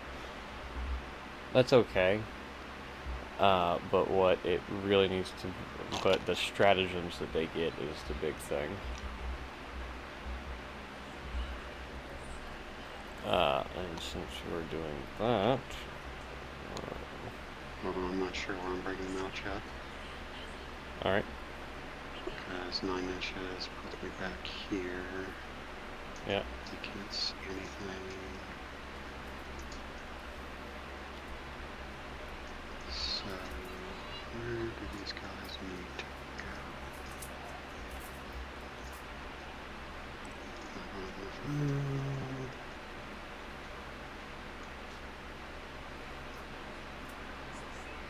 That's 9 from them. And 9 from I that. don't have enough room to bring any troops out there. No. You can plop them down over here, or you can try and do it somewhere over here. If you bring them out at all.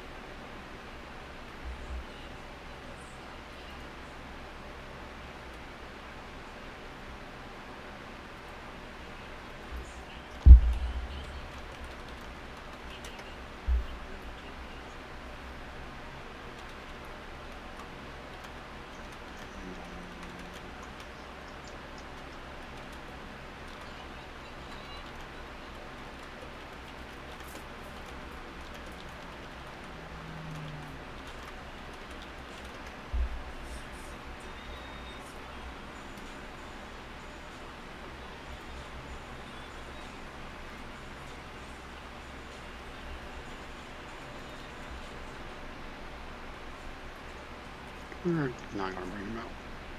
Alright.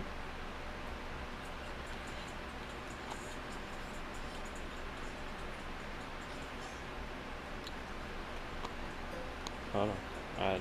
I'm doing this specifically. Oh, gotcha. Sorry. Alright, so that was movement. Duty phase. There we go. Could activate the grenaders. We're going to do the grenade stratagem on the tome blades, electric speed. Yep.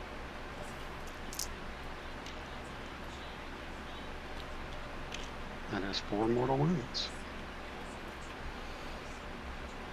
That just gets rid of electric speed.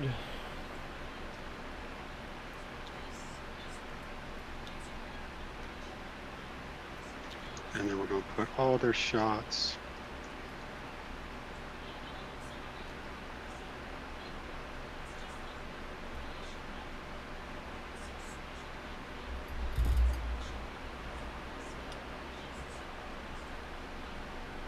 These are all T5, aren't they? Uh-huh. Everything is T5. No, not everything. The warriors are T4. Oh, I don't actually have to activate them for primed and ready. Okay, so we'll do them in a minute. I'm going to do the scout squad. They're going to shoot their las into floating death. Alright. I will get cover. Because the second one can see one, it cannot see the other one. Okay. 2 wounds, -3. Down to -1 because of, not -1, but -2 because of cover. Save one, fail one.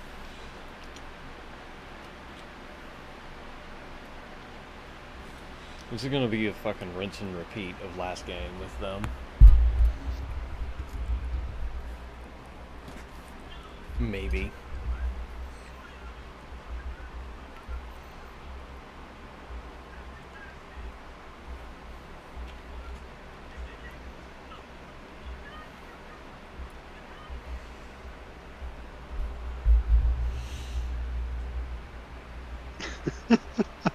What?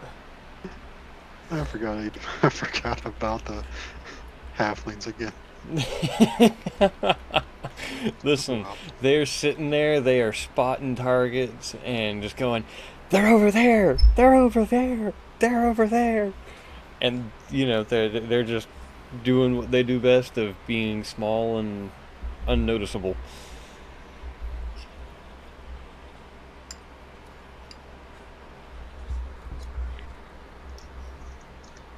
I guess we'll go with Perdition because he only really has one target.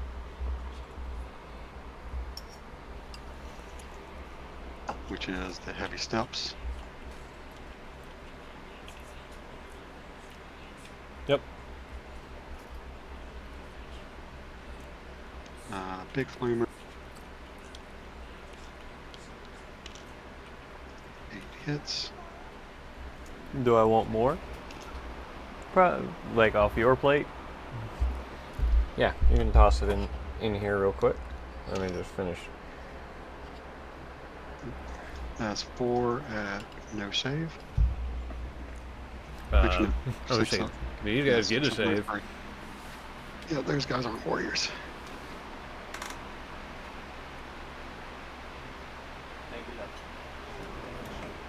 They do.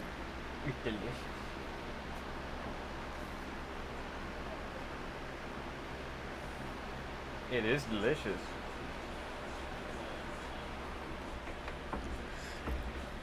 I was gonna say, don't you be taking my saves from me? How dare you?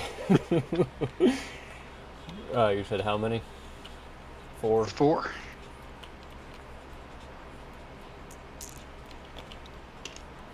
One saves. 3 die. That's fine.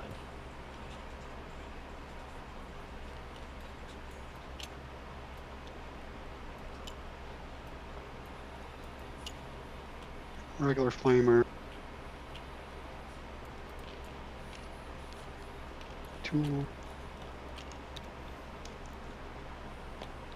And nothing. All Nope. right. That is purgation. We will go with the B team.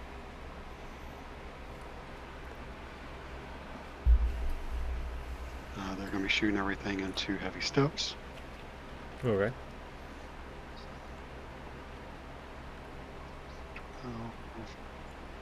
18,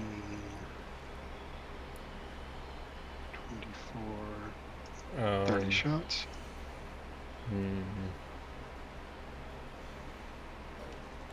Yeah, I'm gonna pop gun to ground on them. Just to make your shooting a little bit worse. No, benefit of cover. It's only the smoke screen that does that. Never mind. Yeah. Okay. Hitting on 4s.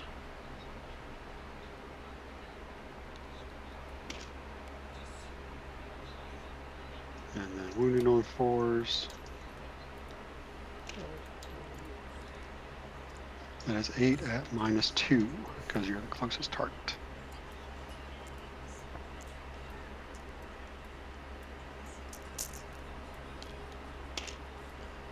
Alright.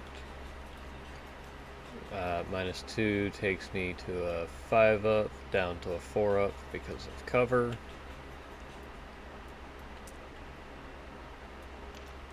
So 4 more die.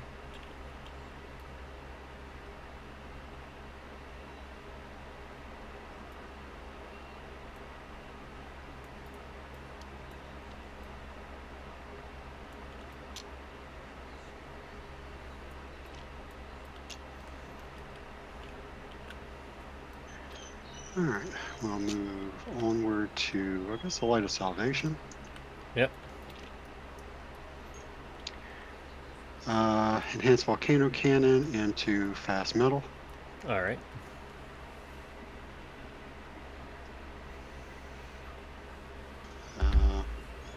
We'll do the Heavy Bolters into Endless March. Gotcha.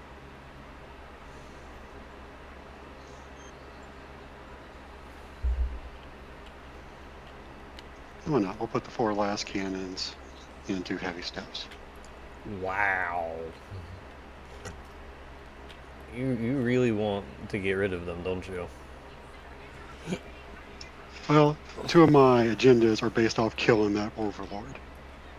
You're not going to kill the Overlord with just the last cannons alone, I can tell you that. I know, but hopefully we'll get some charges off. We'll see. I probably should have shot the Volcano Cannon, but all right, we'll do the 4 last first. Yeah.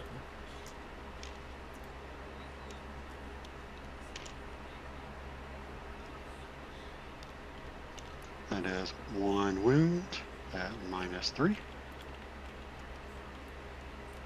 For the last cannons? Yeah. Alright. Down to -2 because of cover, and we love it.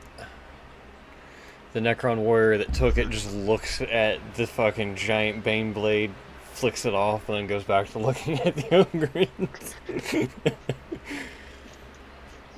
We'll do the volcano cannon, which is blast for some reason, so it gets +1 hit on, or +1 attacks on fast metal,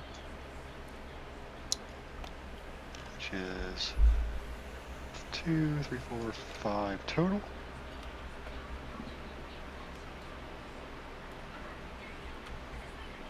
Well, you're basic. Oh, not gonna delete the whole unit. Does delete 4 of them though. Yeah.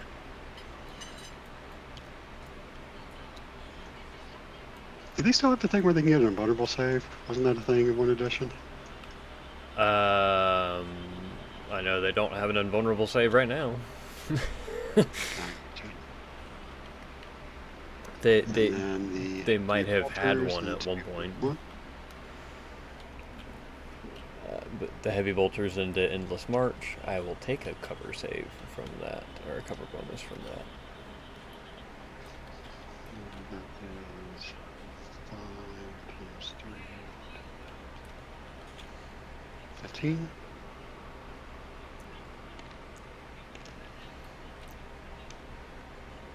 Alright, hitting on 4s, sustain 1. Mm-hmm.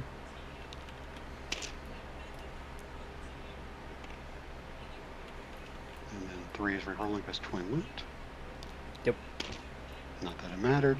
9 at -1.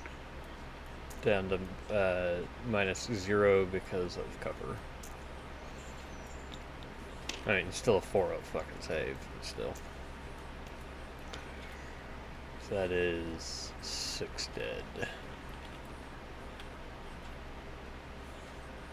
Oh, well, that sucks for me. That doesn't matter then.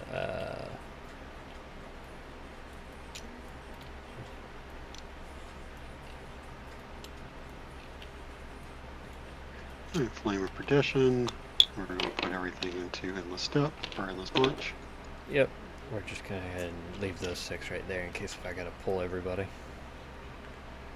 Regular Flamer. 5 hits. Yep.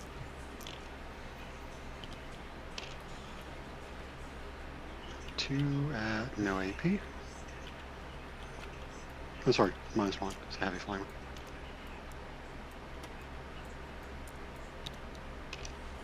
Takes 1, fails 1.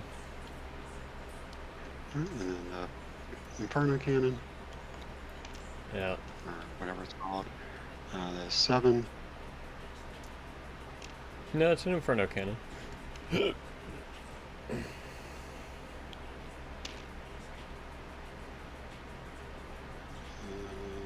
Strength 6 at 3.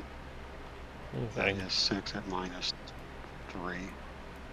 Ah, you just peel 6 off. 1, 2, 3, 4, 5, 6.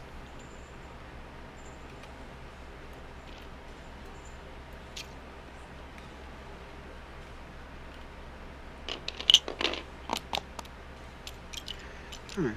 The Overwatch team is shooting into fast metal. Yep. That is 6 shots. And on 4s because they didn't move.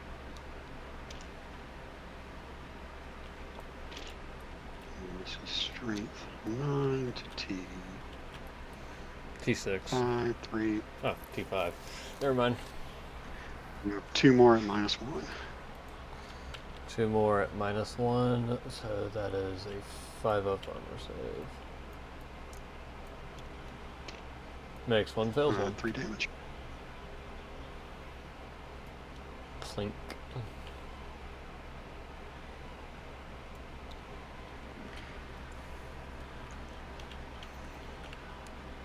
Alright.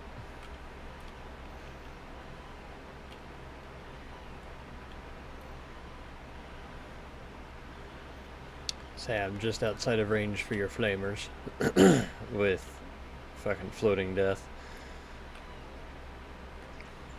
That's okay.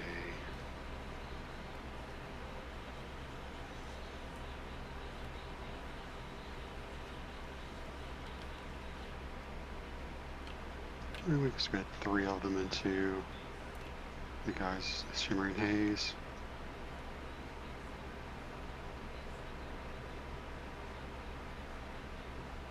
You can get 2. 'Cause I wouldn't say they can see this guy on the end. And the Inquisitor's definitely out of Three range. because the Inquisitor. Oh no, the Inquisitor is 18. range.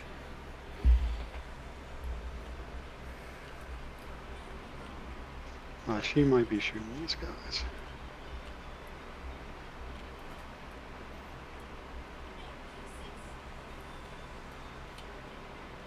Alright, yeah, Inquisitor is going to shoot heavy steps.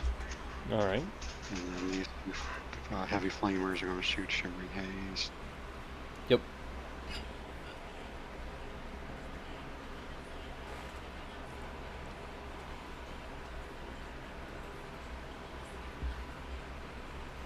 One second. Yep.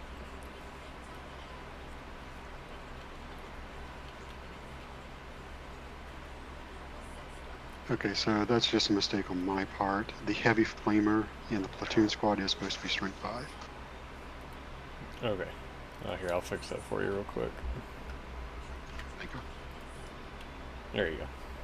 And then the rest of the flamers. fire. Oh, yeah. Now the flamers are out of range. So the one pistols doesn't matter. Pistols doesn't matter. 2 guys with hot shots. And one with one regular. Yeah. We'll shoot all them to heavy steps too. Gotcha. Right, so do your 2 heavy flamers first.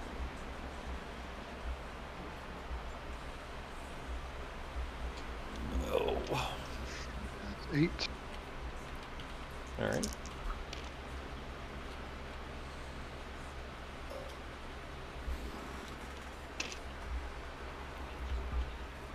That is 5 at -1 on Shimmering Haze. Yeah, no cover save because of flame weapon.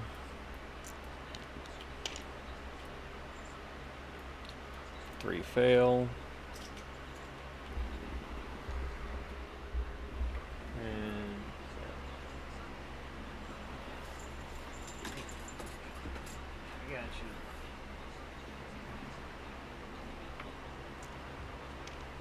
you. Okay. Sorry, I heard the cat messing with something and did not realize that she had attached herself to a hanger. I have a question for you. No, when did you kill this one guy out of Shimmering Haze? Was that last round or this round?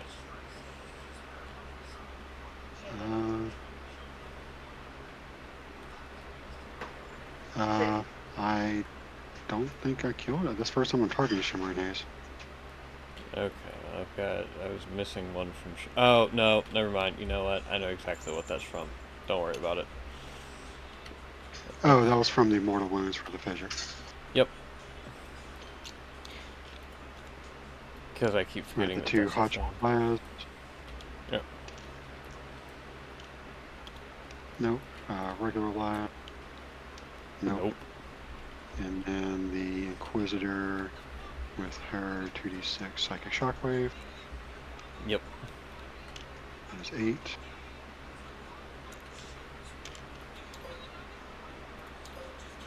There you are. And then 5s and 6s. The 6s are dev wounds though, so 2 saves at -2. Okay. Those both fail. 1 damage each. Yeah. Well, that kills heavy steps because of the dev wounds, and I can't put any of the wounds on anybody that's not in the bodyguard unit. So now those guys are all by themselves. Gotcha. Shot. The only thing that hasn't shot are these guys back here, and party bus. Yep. Party bus is going to shoot fast metal. Okay. It has 4 heavy bolters, so 12 shots. Are you putting everything from Party Bus into fast metal? Yeah. Okay. So that will include the heavy stubber. Yes. If. This is hitting on breeze because of take aim. Yeah.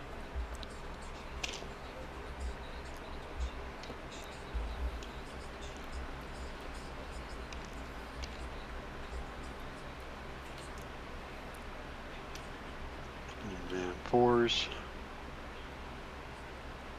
Yep. That's 5 at -1.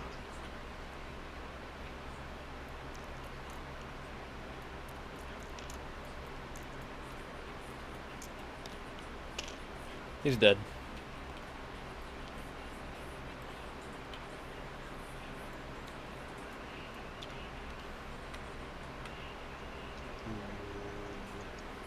Only thing that might be within range is the missile, but probably blocked on line of sight with the big ass bus. Yep. But that is fine.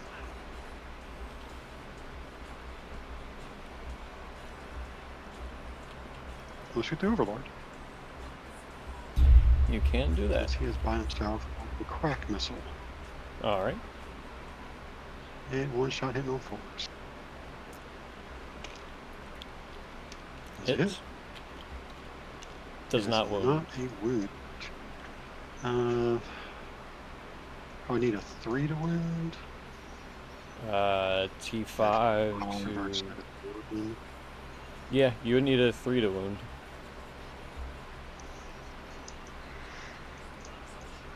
Do I CP reroll that? No. Yeah, I'm gonna CP reroll that. Alright. Hey, that's a wound. Alright. We'll take -2. Yes. Down to -1 because of cover. Yep.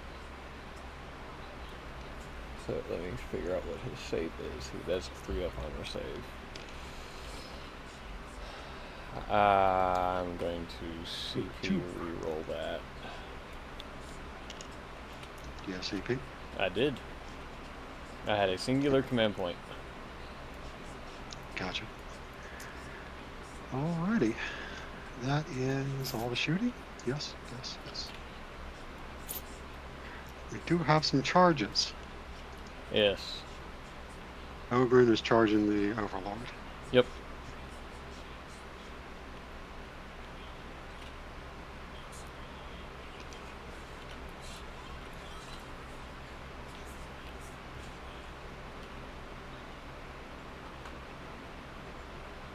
You would still need a 7 to do it. Because I don't... give me a second. I was going to say, let's go look at the cover real quick. So, that's craters and rubble, barricades and fuel pipes. In the charge phase, 1 inch. So you can charge... hey! Give me a second. I would say, yes, you could charge this to an inch. So, basically just roll a 6.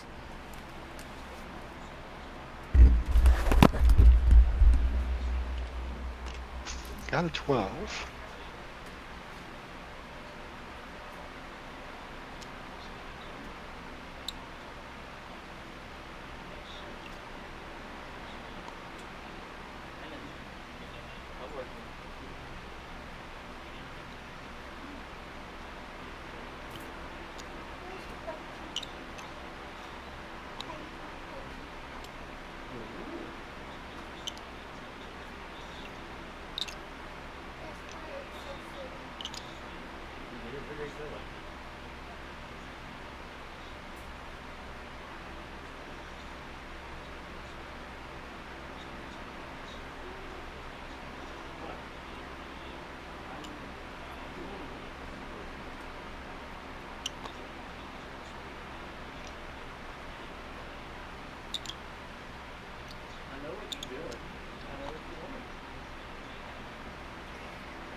Okay. I imagine you rolled more than a 6. I rolled a 12. You son of a gun. Okay, well. That, Yeah. And then we're going to charge Angel's March with Laser Perdition. I figured as much. Try and finish off the last 4 out of that unit before they get the chance to reanimate. That's a fail. Yep, which is fine. It was just maybe I could get a tank shock in, but no. Alright, we'll go on to the B team. Alright, hold on. Yep. Where are you? There you go. There we go. Alright, you're good to go. I was just picking the cat up and putting her in my lap. Oh, kitty. Yeah, she's Let's a little see, bit of backseat. she's a little bit of an attention whore. Just a little. As she should be. She's a kitty. No, she's a man whore who's also a kitty. It's kind of funny. She is very loving and easy to get along with. Do what? Oh, it's a screen face. Never mind. Okay. So that means attacks.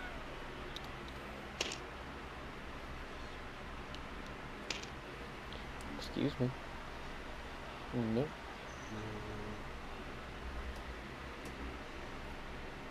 Okay. That is 8 at -1. 8 at -1, so 3 up armor save.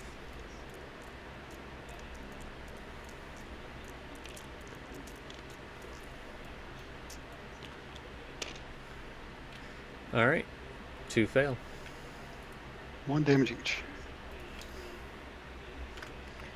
Alright. My turn to smite back. And believe it or not, this is the Warlord's only weapon. Bring it. 4 attacks. Hitting on 2. Yes, I will use green colored dice for this. Alright. Alright, moving on 3s. That is a That's dev wound. though. Yeah, and that's 1. I mean, they're both going to go through. They have a 5-up save, so if they don't really get a save. Nope, that's 2 damage apiece. Alright, they do have a 6-up feel no pain though, so let's see if I can save one of these. So. Save 2 of them, so 2 damage. 1 goes down to 1. Yep.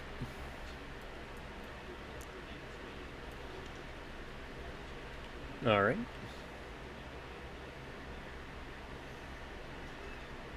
Now if we would kindly pass the turn. Yes. So I can reanimate a fuckload of beings. Yes, all the reanimate. Yes. Alright, so we're going to start with Necron Lord. He reanimates to 2 hit points. So he goes back up to 6. The Plasmancer for his 1.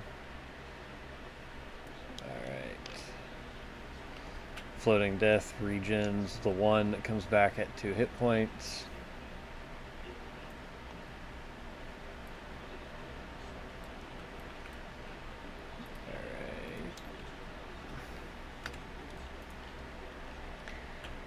Alright. Shimmering Haze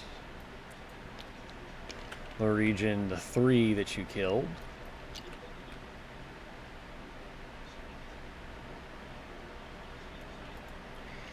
And how much will Endless March regen?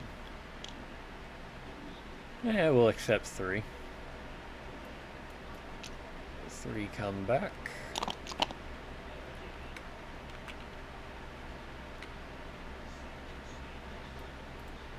Here we are. Alright, so as far as battle shocks go, I have one to make with Endless March. And they are fine. I will also spend a CP to do the strat that allows the guys in reserve to heal. The reanimation crypts. Okay. So we'll do it on the only guy that's damaged. Hey, that heals the one that's wounded and brings back one more at full health.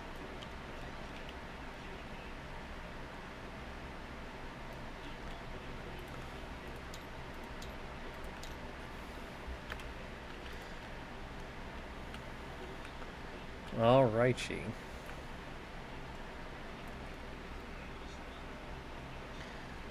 That is the end of the command phase for me. On to the movement phase.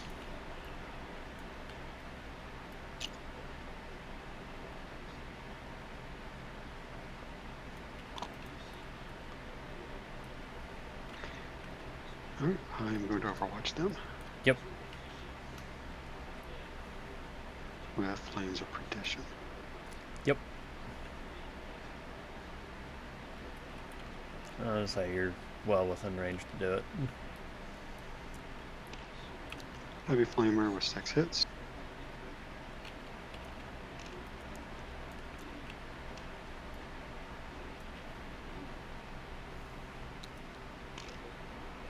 Then it's 5 at -1.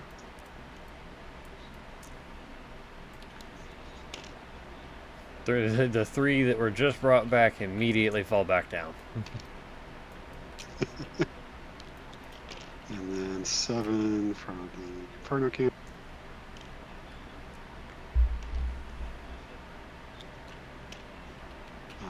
That's 7 dead. That's the whole unit.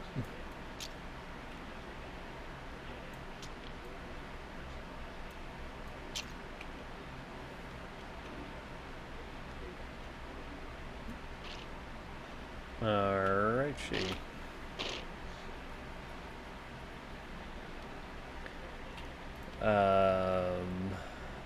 Oh. And I would have gained 10 victory points this turn.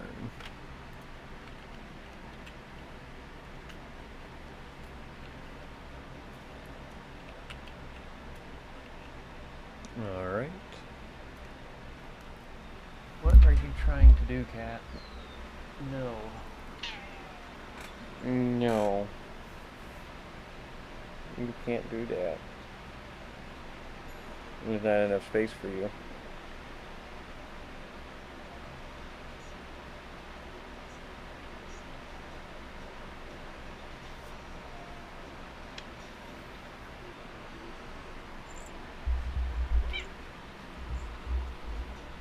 Yes, go lay down on top of the computer like you normally do. Alright. If I fall back, do these guys have anything special that they can do? No. Okay. Well, he will fall back. I think he can only move 5 inches, though. Yeah, 5. Alrighty.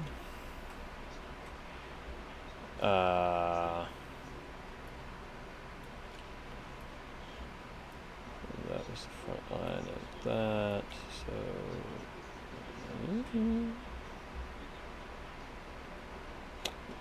I could do that. I think I will do that. Alright. So... You need to say the deployment runes. Yeah, if you don't mind.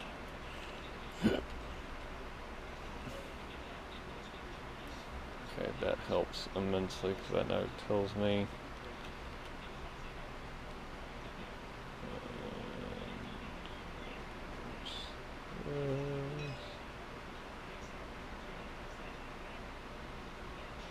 It's really the back one you have to watch out for. So Yeah. 9 would be there. Yeah, but it's pushed up some from Purgation.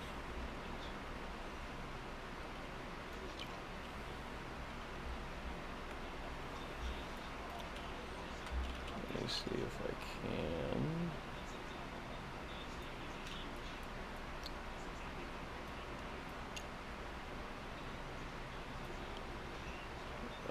Hold on. Let me do strat reserves. There we go. Question is, can I put him there? No. No, I cannot. Okay. Well then.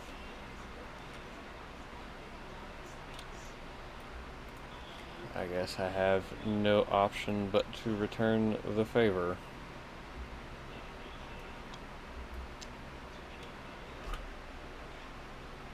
Yeah, boy, that's going to be a dead old infantry squad. Yep.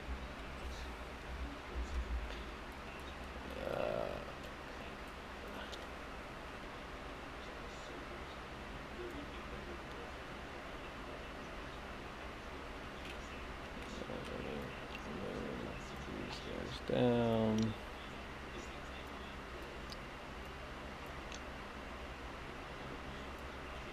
Okay, hold on. I can do this.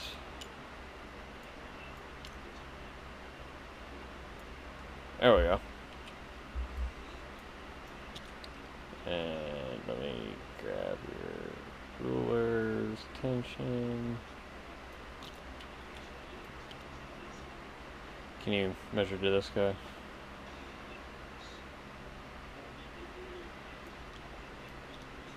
Oh, really? The moment I set you down, you shift just enough.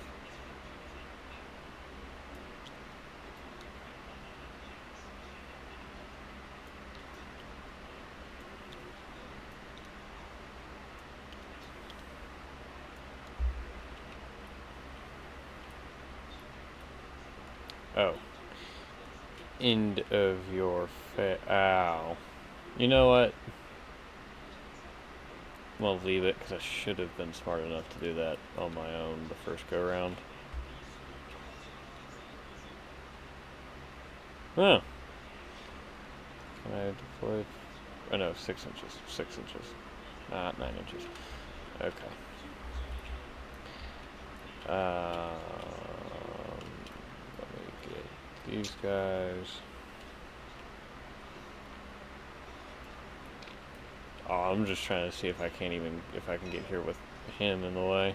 Yeah, no, he covers up all of that.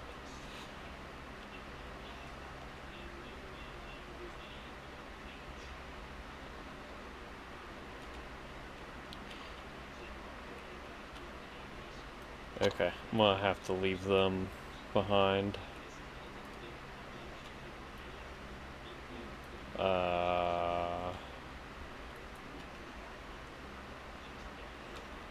Yeah. Okay. Hide that. And I don't know how you got the, there we go. Okay.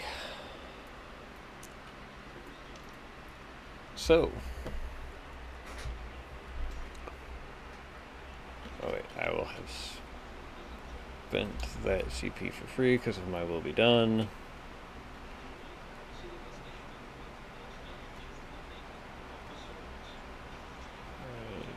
Those guys are all fine. These guys are all fine. Okay. On to the shooting phase. Yep. So we're going to do floating death first. Actually, no, we're not going to do floating death first. We're going to do plasmancer first, targeting the scout sentinels.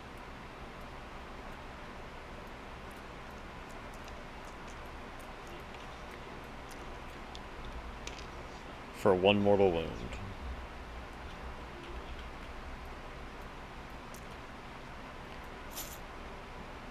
Alright. And What are they? T7? T7. Yeah. I'll shoot his plasmic lance into the scout sentinels. Okay. 3 shots.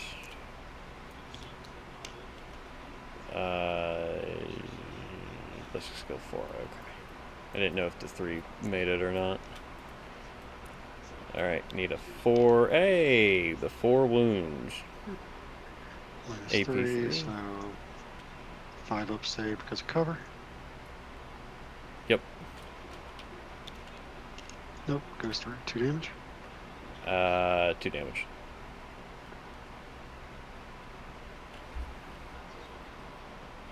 Alright. Death marks targeting the Inquisitor.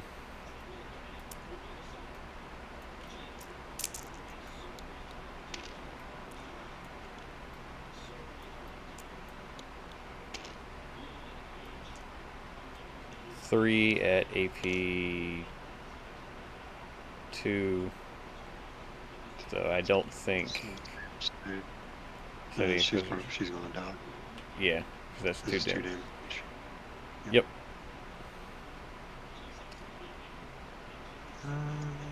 That's my bucket. I don't know what her abilities are. I didn't know if she had something that nullified damage. No, it's fine. She was in there so I can do my crusade mechanic. Alright.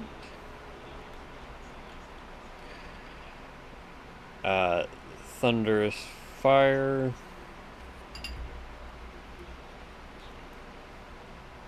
We'll go into the Grenadier squad here in front of us.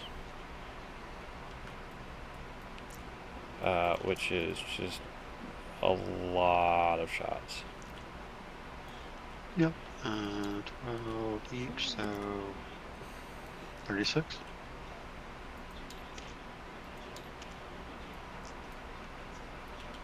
Hitting on 3s. Yep. Alright. 3 of those ones get moved over because of sustained 1s. Sustained, nice.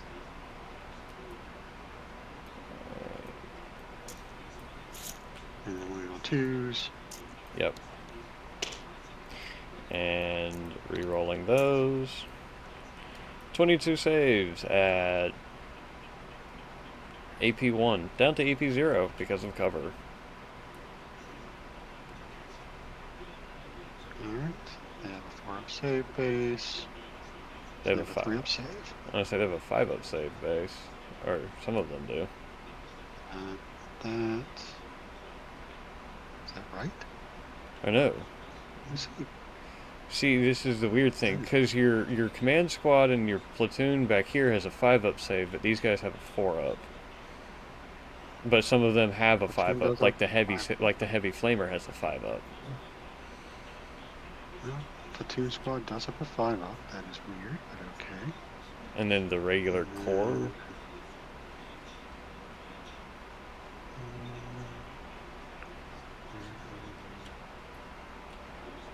The Grenadier squad has a 4 up. Okay. So we'll just do it on the 5 ups, because, okay. Yeah.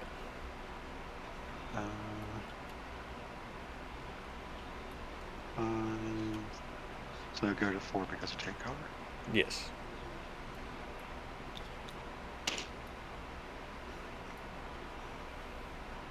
So 9 go through.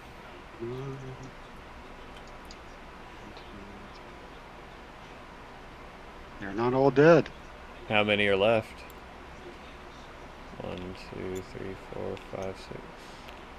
3, 4, 5, 6, 7, 8, 9, 10, 11. Oh, there's 2 hit points left in that whole group. And it's going to be the heavy flamer. I figured as much.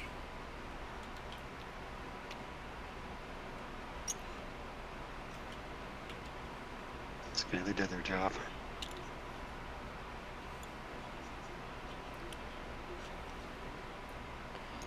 Alright. Floating Death will shoot.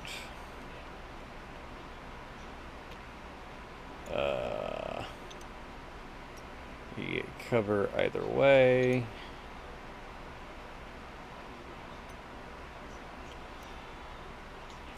Two shots. I don't entirely trust my ability to do that. So we're going to shoot at the Scout Sentinels, like we've been doing. Hitting on twos, because I did not move. And I get to reroll that one. So that is 2 wounds at AP 4 for the Scout Sentinels. So down to AP 3. 6 up? Yep. Let's go through. So that Yep. pops, that's from the Floating Death? Yep. So that one is left at 1 hit point. Yep. I will take that. Alright. So, how do I want to do this?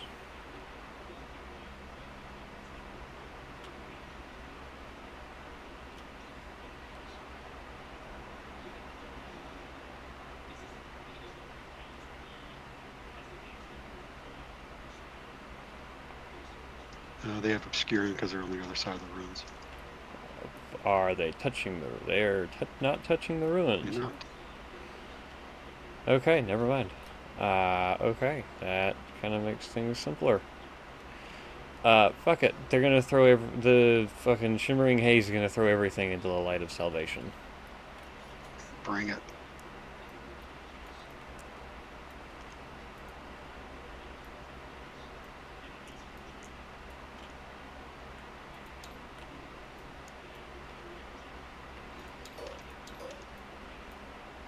Okay. But there's one that is missing, so that's 19 shots. That's 1 wound that you can't get rid of at the moment.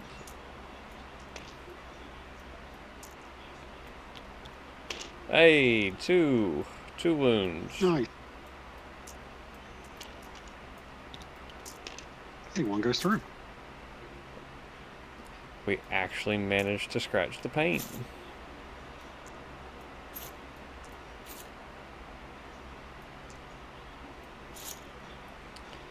Okay.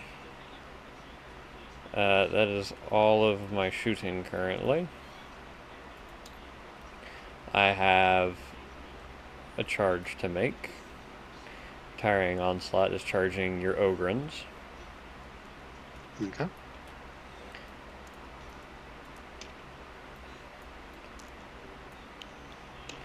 Alright, that is a fail, but because of Tiring Onslaught, that is still a fail. You rat bastards. And the Plasmancer is going to charge. He's not going to survive it, but he's going to do it. Book.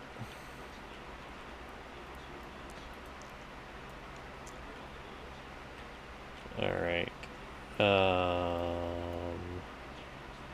He gets 2 attacks. Hitting on 4s. To both hit. 1 wounds, 1 does not. Fight phase. That is AP 3. Alright. Kills the scout. They don't get a save, I'll just run their Fountain of Pains. Yeah. Which one is that? Wait, that was Lord.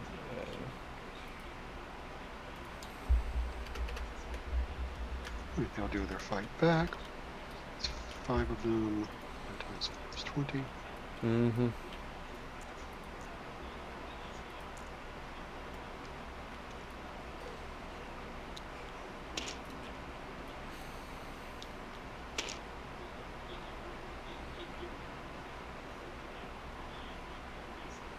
That is 12 at -1.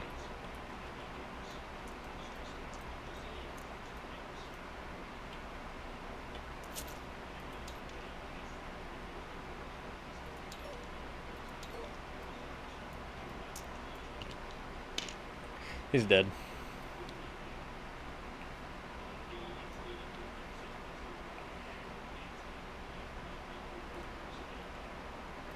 So I'm going to lose this. I'm honestly here just for the victory points. Gotcha. Just because of the fact that I'm trying to do that. And let me go look at the Necrons Crusade system stuff real quick.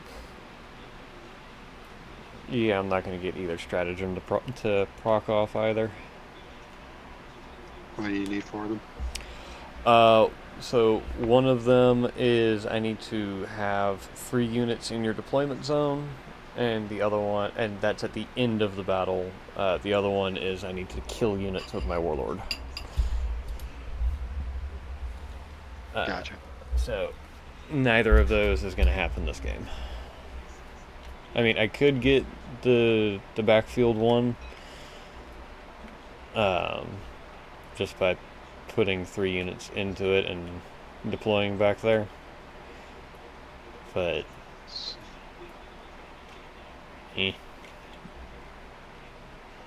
Strategic reserves. On turn 3, I can come in anywhere as long as I'm within 6 inches. Right.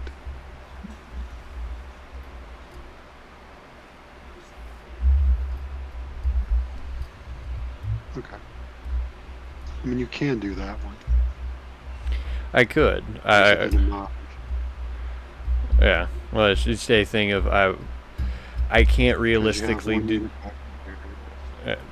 So I have one in strat reserves. I would need to wait to the end of your turn to put more units in strat reserves, pop out in a corner over there, and stay there until the end of battle round 5. Well, you don't really have to stay there till the end of battle round 5, right? You go last. So you could just keep them in strat reserves till turn 5 and then pop them out. You are not wrong. So, I mean, I could do that. So, I mean, I'll at least get you that one agenda. The only thing I'm concerned about going forward is killing the Overlord, just because of my agendas. The rest of it. Yeah, because the Tiring Onslaught's going to try and do its damnedest to get into melee here. The Death March, their big thing is that they killed the Inquisitor, and the only thing they'd be doing is setting up. If they stayed out of melee, the only thing they'd be trying to do is to free overwatch the Tempesters that come in, as long as they come in within 18 inches. But again, that's because of their ability, and that's not something that they have to do. Right. Well, let's play it up on one return, just to make sure I kill the Overlord. Yeah. And then we can see where from then. Yeah. So that will get me another point. Yeah, that'll give me another awakening point to allocate to the fucking transport system.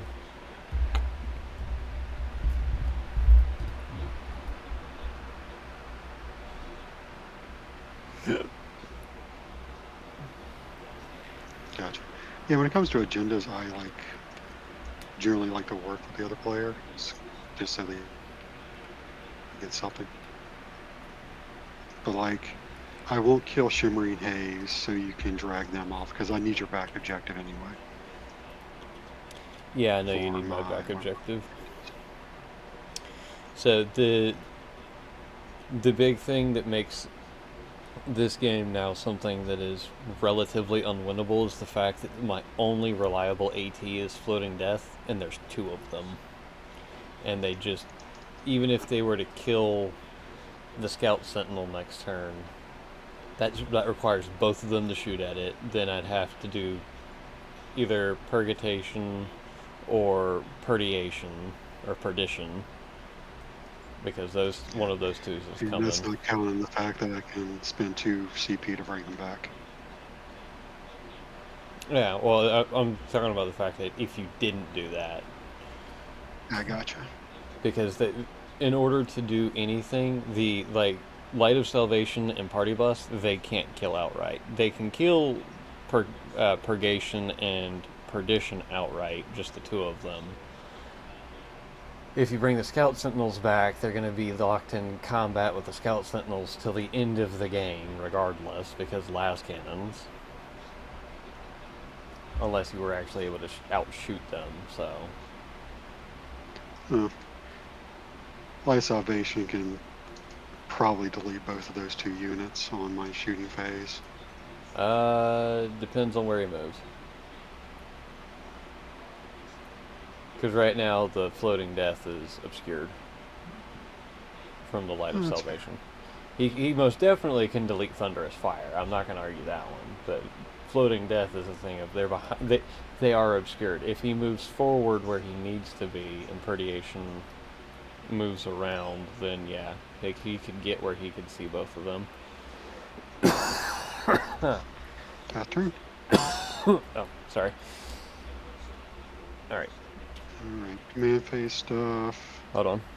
Well, heal. Okay.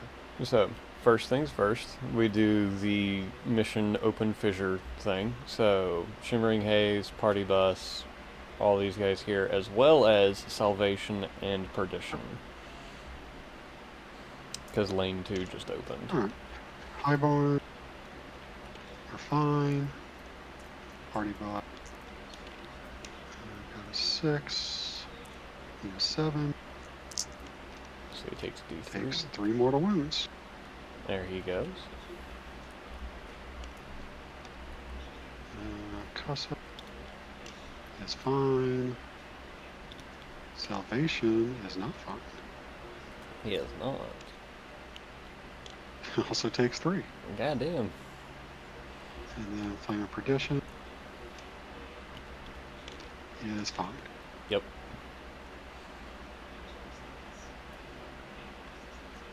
And my guys were fun. Gotcha. Alright, well, heal Light of Salvation. 1. Yep. And he has 4 up and vulnerable save. We're going to do some orders. Nope.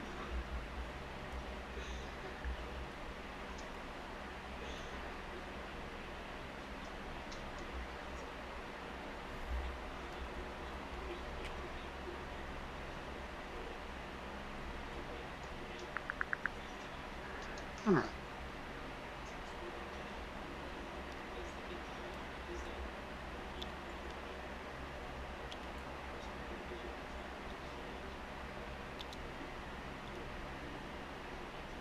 We're going to take cover in the back.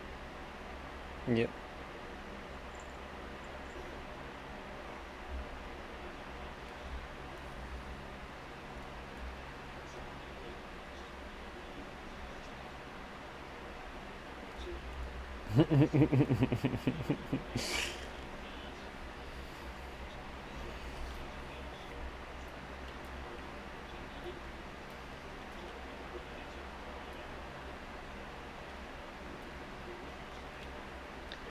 We're going to do move on the stunties, Light of Salvation, and Sucks.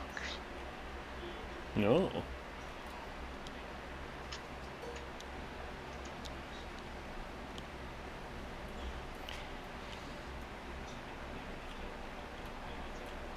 Battle Shock. I do have a Battle Shock to make. Yeah, I would say you have 2. Yes, one. Oh yeah, the Sentinels. That was on the Flamer dude, the Sentinel. 5, 6, 7. They should be fine. Yep. Yeah, he's fine. Alright. The other command phase stuff, I don't think so.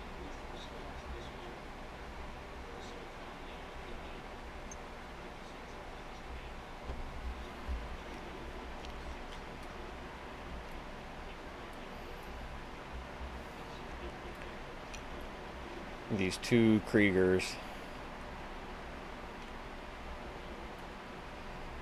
Hey man, when the shit hits the fan, they charge you with shovels. Yes, they do. I like the. I wish they made it true lore, but it's kind of fake lore where the Kriegers are not issued standard shovels, they're issued shovels with power fields. So they can dig faster.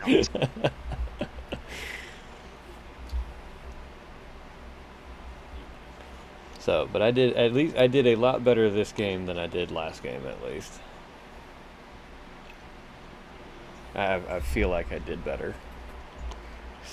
Yeah, the biggest thing I think, well, you also had 400 more points of stuff doing things because you didn't have the monolith. Yeah. But So the big thing that I always see is like it's always that first turn where you have a lot of stuff that can't come down to second turn, just not really doing much. yeah, there's an enhancement that I'm gonna get that allows me to go take that up one where they're counted as being a turn further into that than what they are. I just don't remember which enhancement it is. It's out of one of them.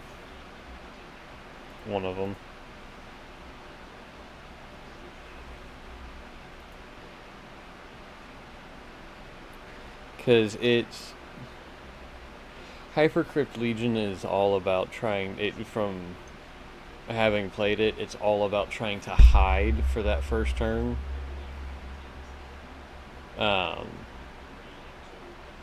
And then start playing the shenanigans game of doing the constant moving around and shuffling around the board. But I'm definitely going to be switching to the Awakened Dynasty one because the stratagems are a lot nicer for my playstyle. Like Protocol of the Undying Legion. It's 1 CP, your opponent's shooting or fight phase just after an enemy unit has resolved its attack. One Necron unit from your army that had one or more of its models destroyed or as a result of the attacking unit's attacks effect, your unit activates its reanimation protocols and reanimates D3 wounds or D3 plus 1 if a Necron's character is leading your unit. Gotcha. That, especially with how I'm trying to run the different units and with how your targeting is, that would be really nice because like that would mean that if I'd done that, then heavy steps would still be in the fight because I could just go, oh look, X amount stand right back up. So that they have a lot more that's designed around the infantry side of it. Are these fuckers really too damn short? Yes. They are ratlings, sir. I can't even see their heads. That means I can't shoot out of here, can I? No. I mean, okay, so this has been something that Val and I have house ruled to a degree, so I'm going to bring it up to you. Because we ran into this with my Vindicare assassin with the Space Marines with a building that I put him on top of. The building's walls were too high for him for the model itself to see over and down. But we said that, because he's at the wall, he just kind of was able to pop over and lean over kind of thing. For the ratlings, like, if you were to put Stunty 3 or one of them on the end here, I would say he could peek around the corner, and if you were to thematically pair the other ones up, I would say one could stand on top of the other's shoulders and look over kind of thing. So this way you're still able to actually shoot and not be just so detrimented by their height, because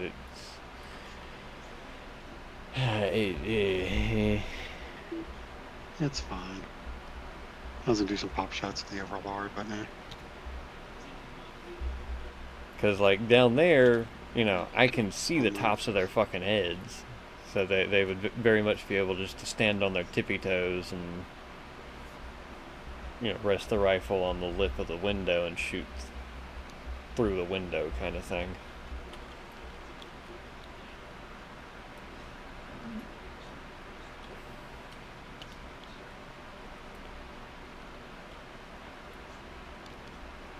So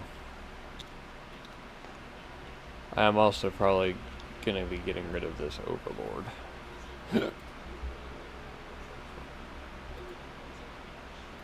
Why is Not that? because I think I can get the regular Overlord, which is cheaper and has an actual ranged weapon, and still get Yeah, I think that the was.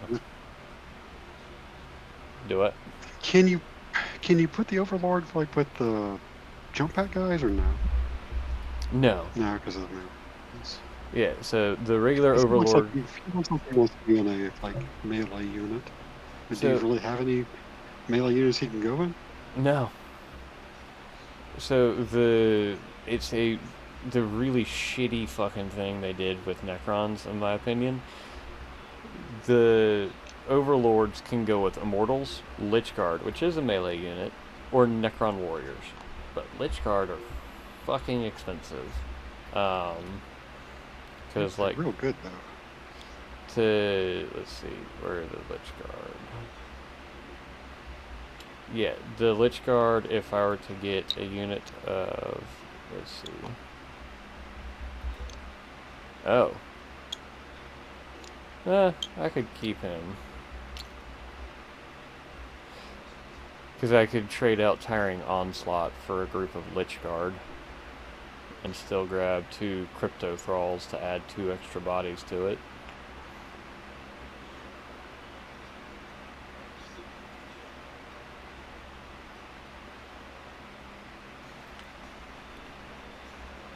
So, but just the Overlord is, or this Overlord's very much meant for melee, and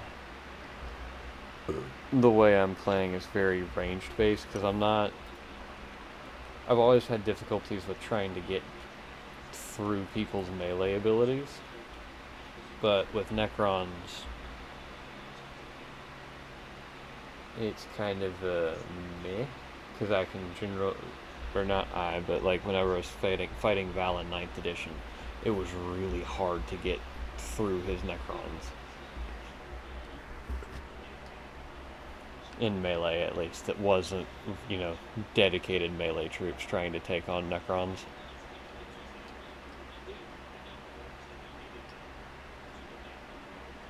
I don't know.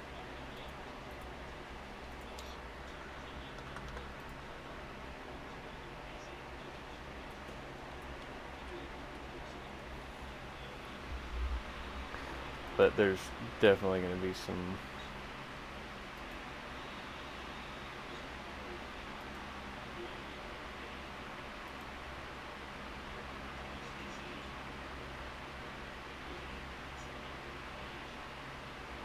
Alright.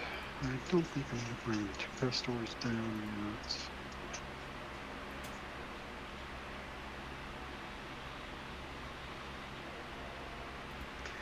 Shooting phase. Grenadiers are doing the grenade on floating death. Oh, I figured wholesale.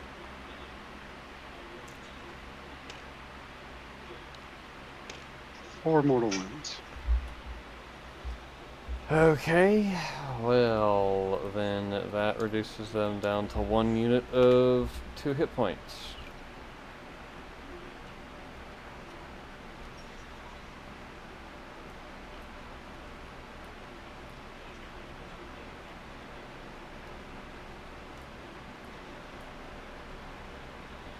Or 1 bottle. I'll do the scout. He's going to shoot the last floating death guy. Yep. 2 hit.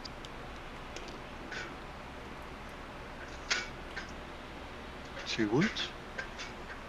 Strength 13 to T6. Yeah.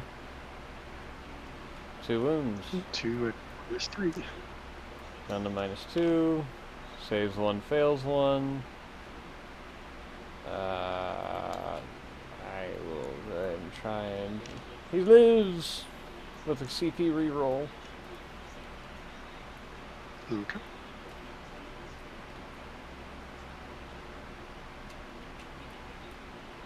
I'll move on to Party Bus, Heavy Bolters and Heavy Stubber into Floating Death. I figured. I was trying my damnedest to keep Floating Death alive. We'll go ahead and do the Heavy Stubber first, 6 shots. So I might be doing a roster change up because I like the heavy destroyers. The Tomb Blades I'm gonna take because I'm just gonna make them stupidly fast, and it's just funny to think about AP. it. 1 at no AP.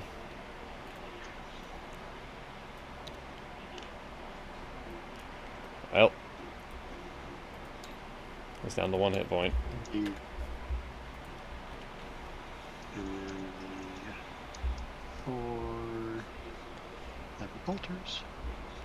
I will say the list was going to change anyways because I was going to be getting rid of the hidden marks and getting 3 Locust Lords to go with my Locust Heavy Destroyers, which will add some much needed effects to them. I already said that this fucking recording anyways. Let's see. 2 at -1. 2 at -1.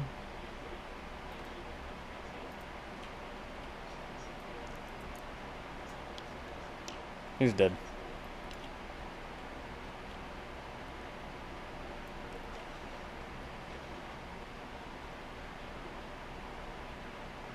Party Bus, yeah. Mm-hmm. Alright, last Salvation into Thunderous Fire. Yep. Just putting everything. Hit with the big gun first. 4 maximum shots. 5 shots. Yep.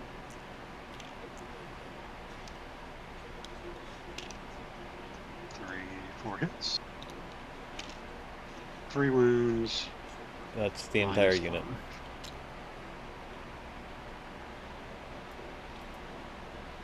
Okay. Alright, and then skipping over everything else, and we're just going to go over to this side. Yep.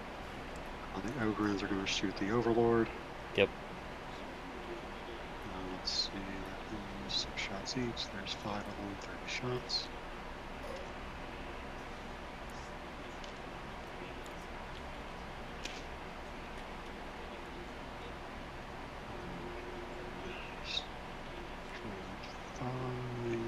T5. 4s. 4 at -2.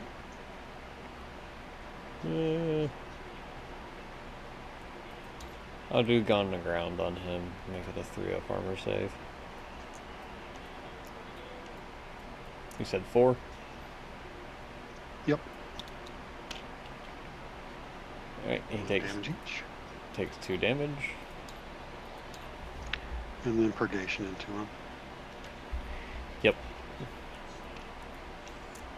Heavy Flamer. 6 shots. Yep.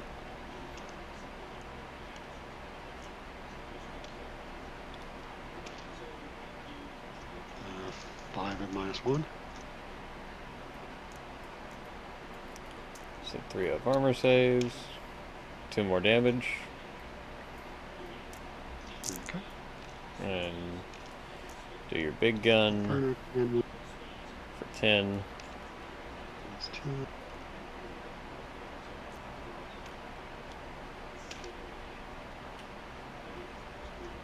-3. How many? 8. 8. Alright. Do invulnerable save. He does have an invulnerable save, but it doesn't matter.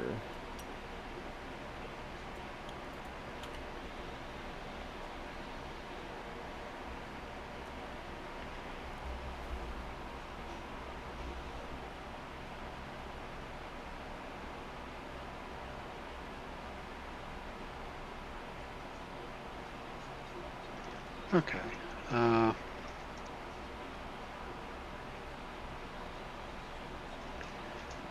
1 unit.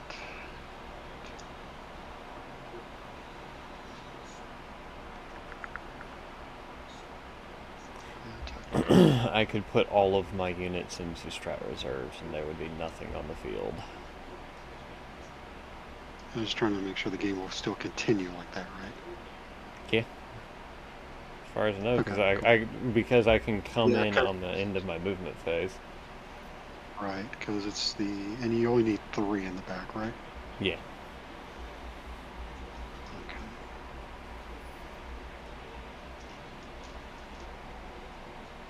I'm good for that then. I won't charge you or anything, so you can do that. Alright. Because otherwise the Ogrins will charge the death marks. If you want to charge the death marks, you can, because I would still have 3 units that go into your backfield. Okay, I'll do that then. They get there. Yeah.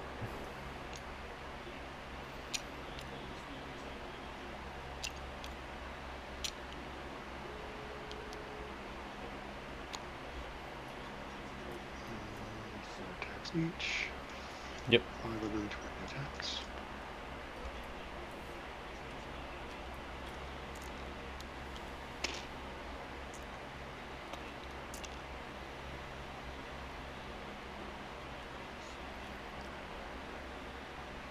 Lovely embrace.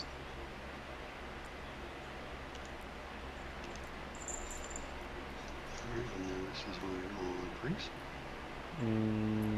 Yes.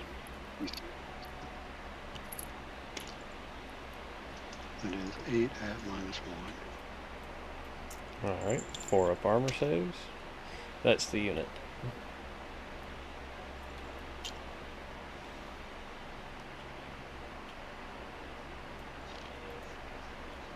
Alright, and then that is end of turn. Yep. Everything goes into strat reserves. End of turn. Yeah. If it would let me pick them up.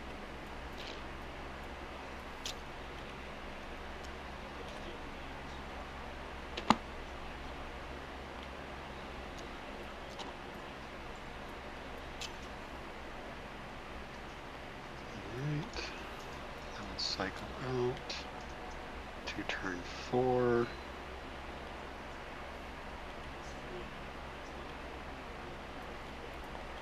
Yep. So at the start of turn 3, I would gain 0. Cycle out to turn 4. Stun Seize, Light of Salvation, Flames of Perdition, and Party Bus, as well as your guys back here, would all need to do their thing. Guys in the back. Fail. 2 die. Yep. Looks like we'll just take on Saber. There you go. 20. Fine. Skok, fine. Perdition. No. Salvation. Fine. Perdition. Fine. Party Boss. Fine. Scout Sentinels. Don't need to. Fine. Oh wait, no, they do for Battle Shock. No, remember, phase only on turn 5 does the 3rd phase turn on.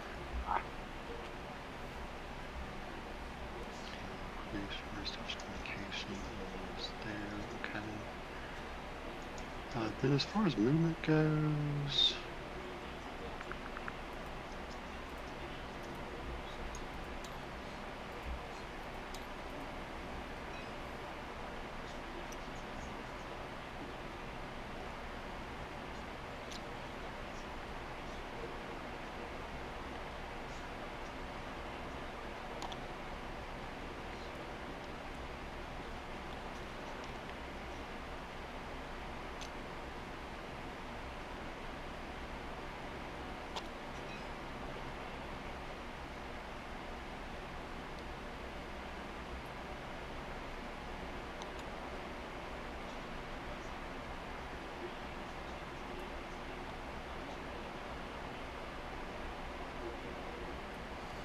Plop your scions over here.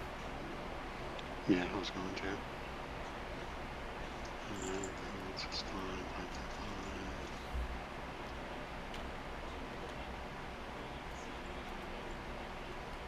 Scions there to grab that. Yep. Actually, you're still in the command phase. I would get. You'd still get 20 more. 20.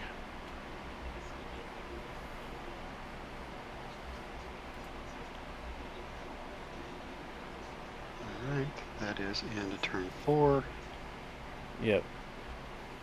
Turn 5. Have to do it all again. Yep. I mean, it doesn't really matter. Matters for the scout sentinel. It does matter for the scout He sentinel. does not.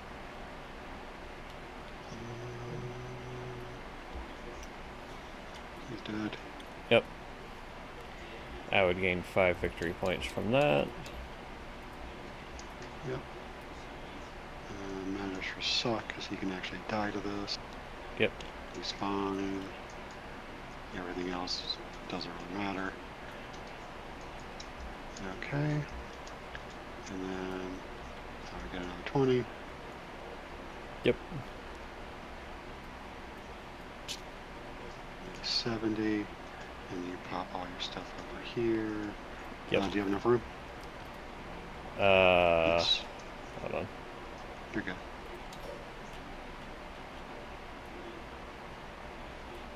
Yeah, you still got plenty of room. Yeah.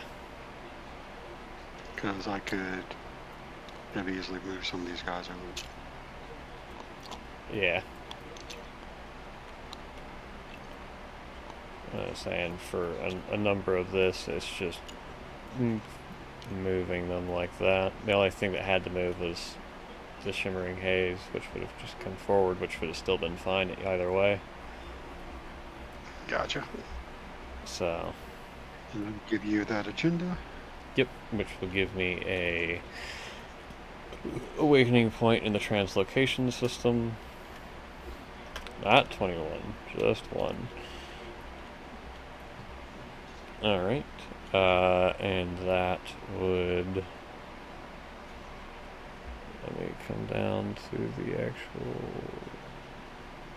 agenda. Relentless expansion.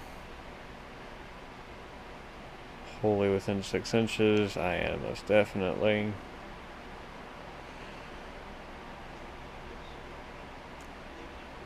Gains 3 XP. If 3 or more units gain XP this way, you may select the translocation system to activate and must allocate 1 awakening point to do so, which I will.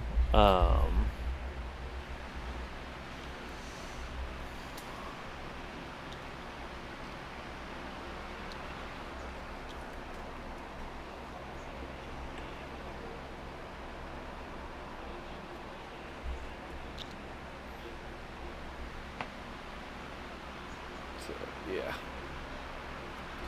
Oh, funny thought for you to think about still. So I'm certain you've seen the old Disney movie Treasure Planet, right?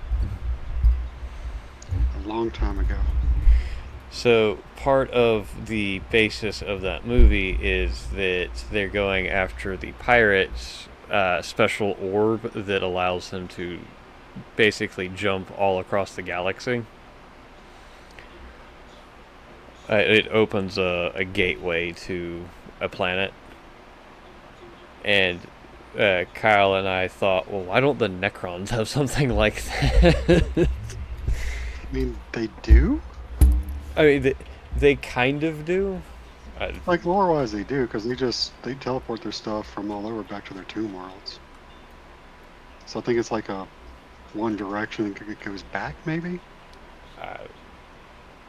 Maybe. I don't quite know.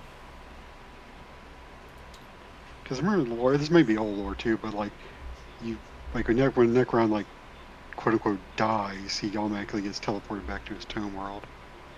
Yeah, for repairs and recuperation.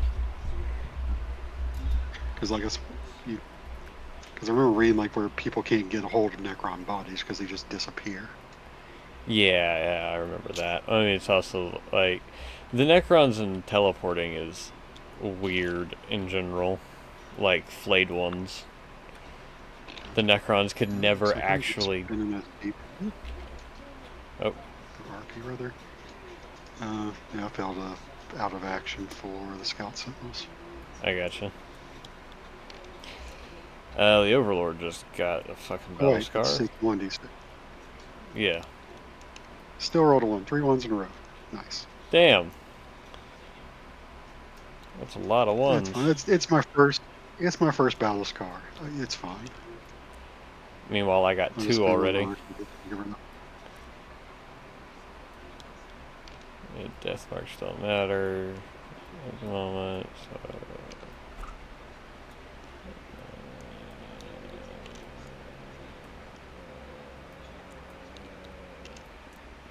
Thank you. Thank you. Wow.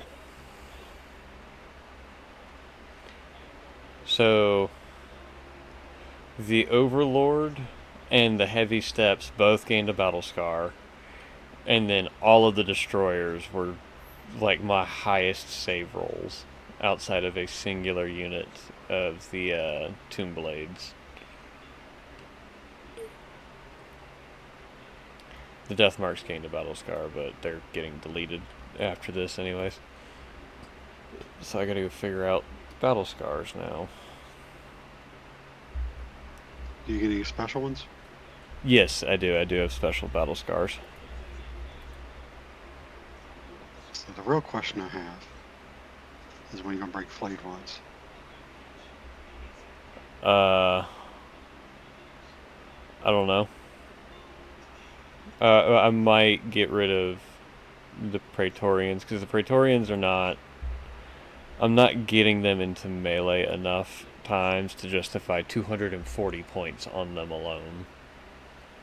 There are a lot of points, but also I did target them quite a bit.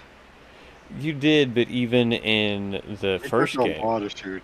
they did take a lot of shooting, but even Well, in the first game, they weren't the first game, like, spectacular in melee. yeah, but like their charge turn, like their big charge turn, when you had all of them, you charge the flyer. Probably Yeah. wasn't. I mean, it's not their best target. If they could have gotten to like the Space Marine squad, like with all 12 or all 10 guys, that probably would have been a wipe the Space Marines out. It probably would have. I don't know, like, they're scary, but that is a lot of points for, yeah. Yeah, because I can get a group. So flayed ones for a 10-man unit is 120 points. I could take two 10-man squads of flayed ones in place of the 10-man Treyarch Praetorians Gotcha. that don't get a leader of any kind. Actually, I think they do, but I think it's what is it? Is it the Stormlord? No.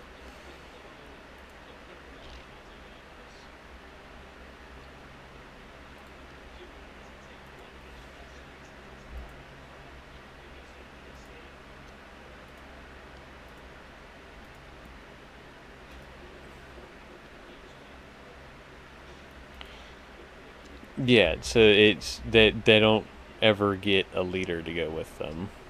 So I'm gonna wind up selling them and get flayed ones because at least if I bring 2 units of flayed ones, that gives you 2 separate units to try and shoot at and deal with, Right. versus one central one that's just kind of a. I mean, they're all right there.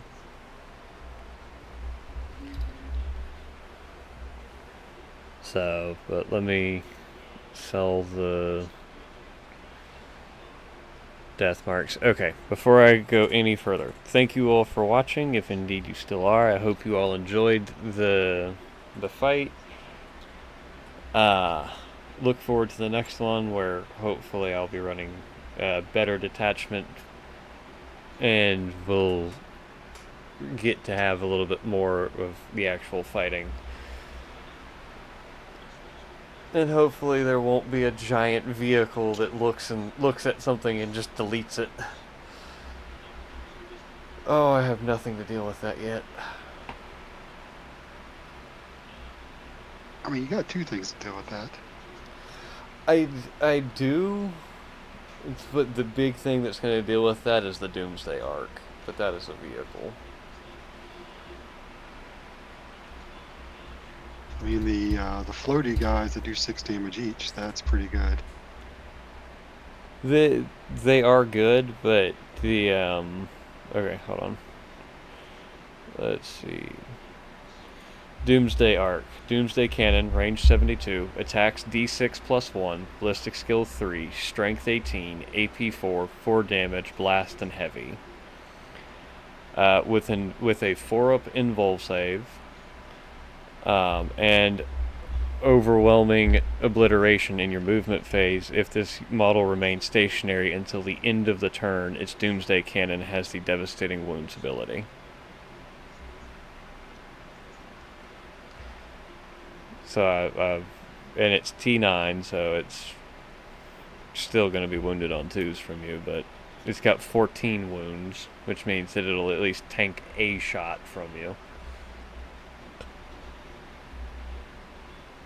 Yeah, but I was also thinking, like, okay, so it's going to take a little bit, but once you like get the 2 shots for the ranged weapons on The Gauss Destructors.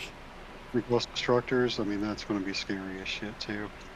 It is, but And really, like, you know,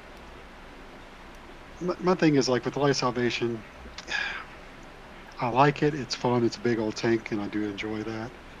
But it's a quarter of my army in one model that can actually die pretty easily to concentrated fire. yeah. Like, I can't run it versus Tau. I just can't. Well, and Because it just... that's the big thing with the fact that... So these are 2 armies. One of them's a little bit more experienced than the other one. But there's... You versus Tau, you're going to lose because of the fact that Kira's army itself has been through more missions, has more experienced, and is going to have the capacity to actually deal with all of the armor that you're bringing. The Necrons have the only other real anti-armor thing that exists outside of the Doomsday Arc is the Doomstalker, and that is a Doomsday Blaster that is range 48, attacks D6 plus 1, ballistic skill 4, strength 4. It's basically an underpowered las cannon because it only deals a flat 3 damage. Isn't it, like, significantly cheaper? It is... The Doomstalker is 145 points, whereas the Doomsday Arc is just a flat 200. The Locust Heavy Destroyers are 150 for the 3.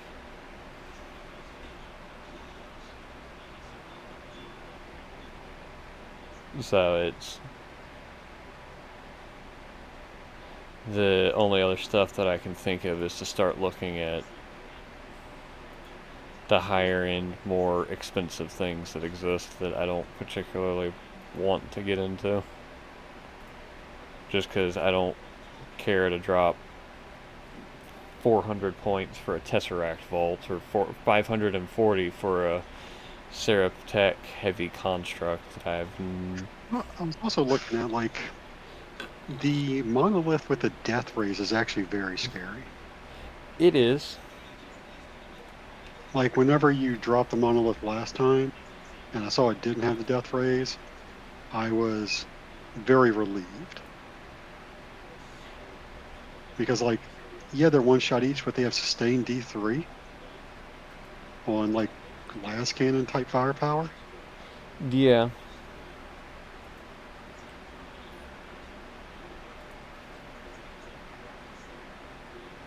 Alright. Alright, so thoughts about, like, my new units.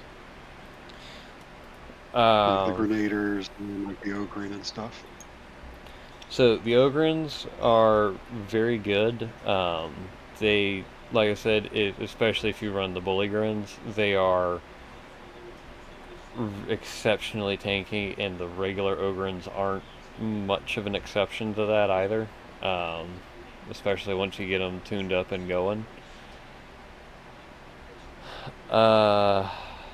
As far as the Death Corps of Krieg guys, I mean, it is a lot of fire, so whatever that vehicle runs up to and spits all of them out at, especially if it's infantry, it's going to get burnt to a crisp, no matter what it is. Which is the idea. Like they are 40 points more than a regular Krieg unit, but I think that's worth it because I was able to use that grenade stratagem for free like 2 or 3. Thank you all for watching, if indeed you still are. Hopefully you enjoyed the fight. I know Sil did. I did not have a particular fun time with it. At the same time, I am new to Necron, so I'm still trying to find my feet with this list. We'll be in a different detachment next video, and hopefully that match will go much better than this one did. And again, thank you all for watching, if indeed you still are.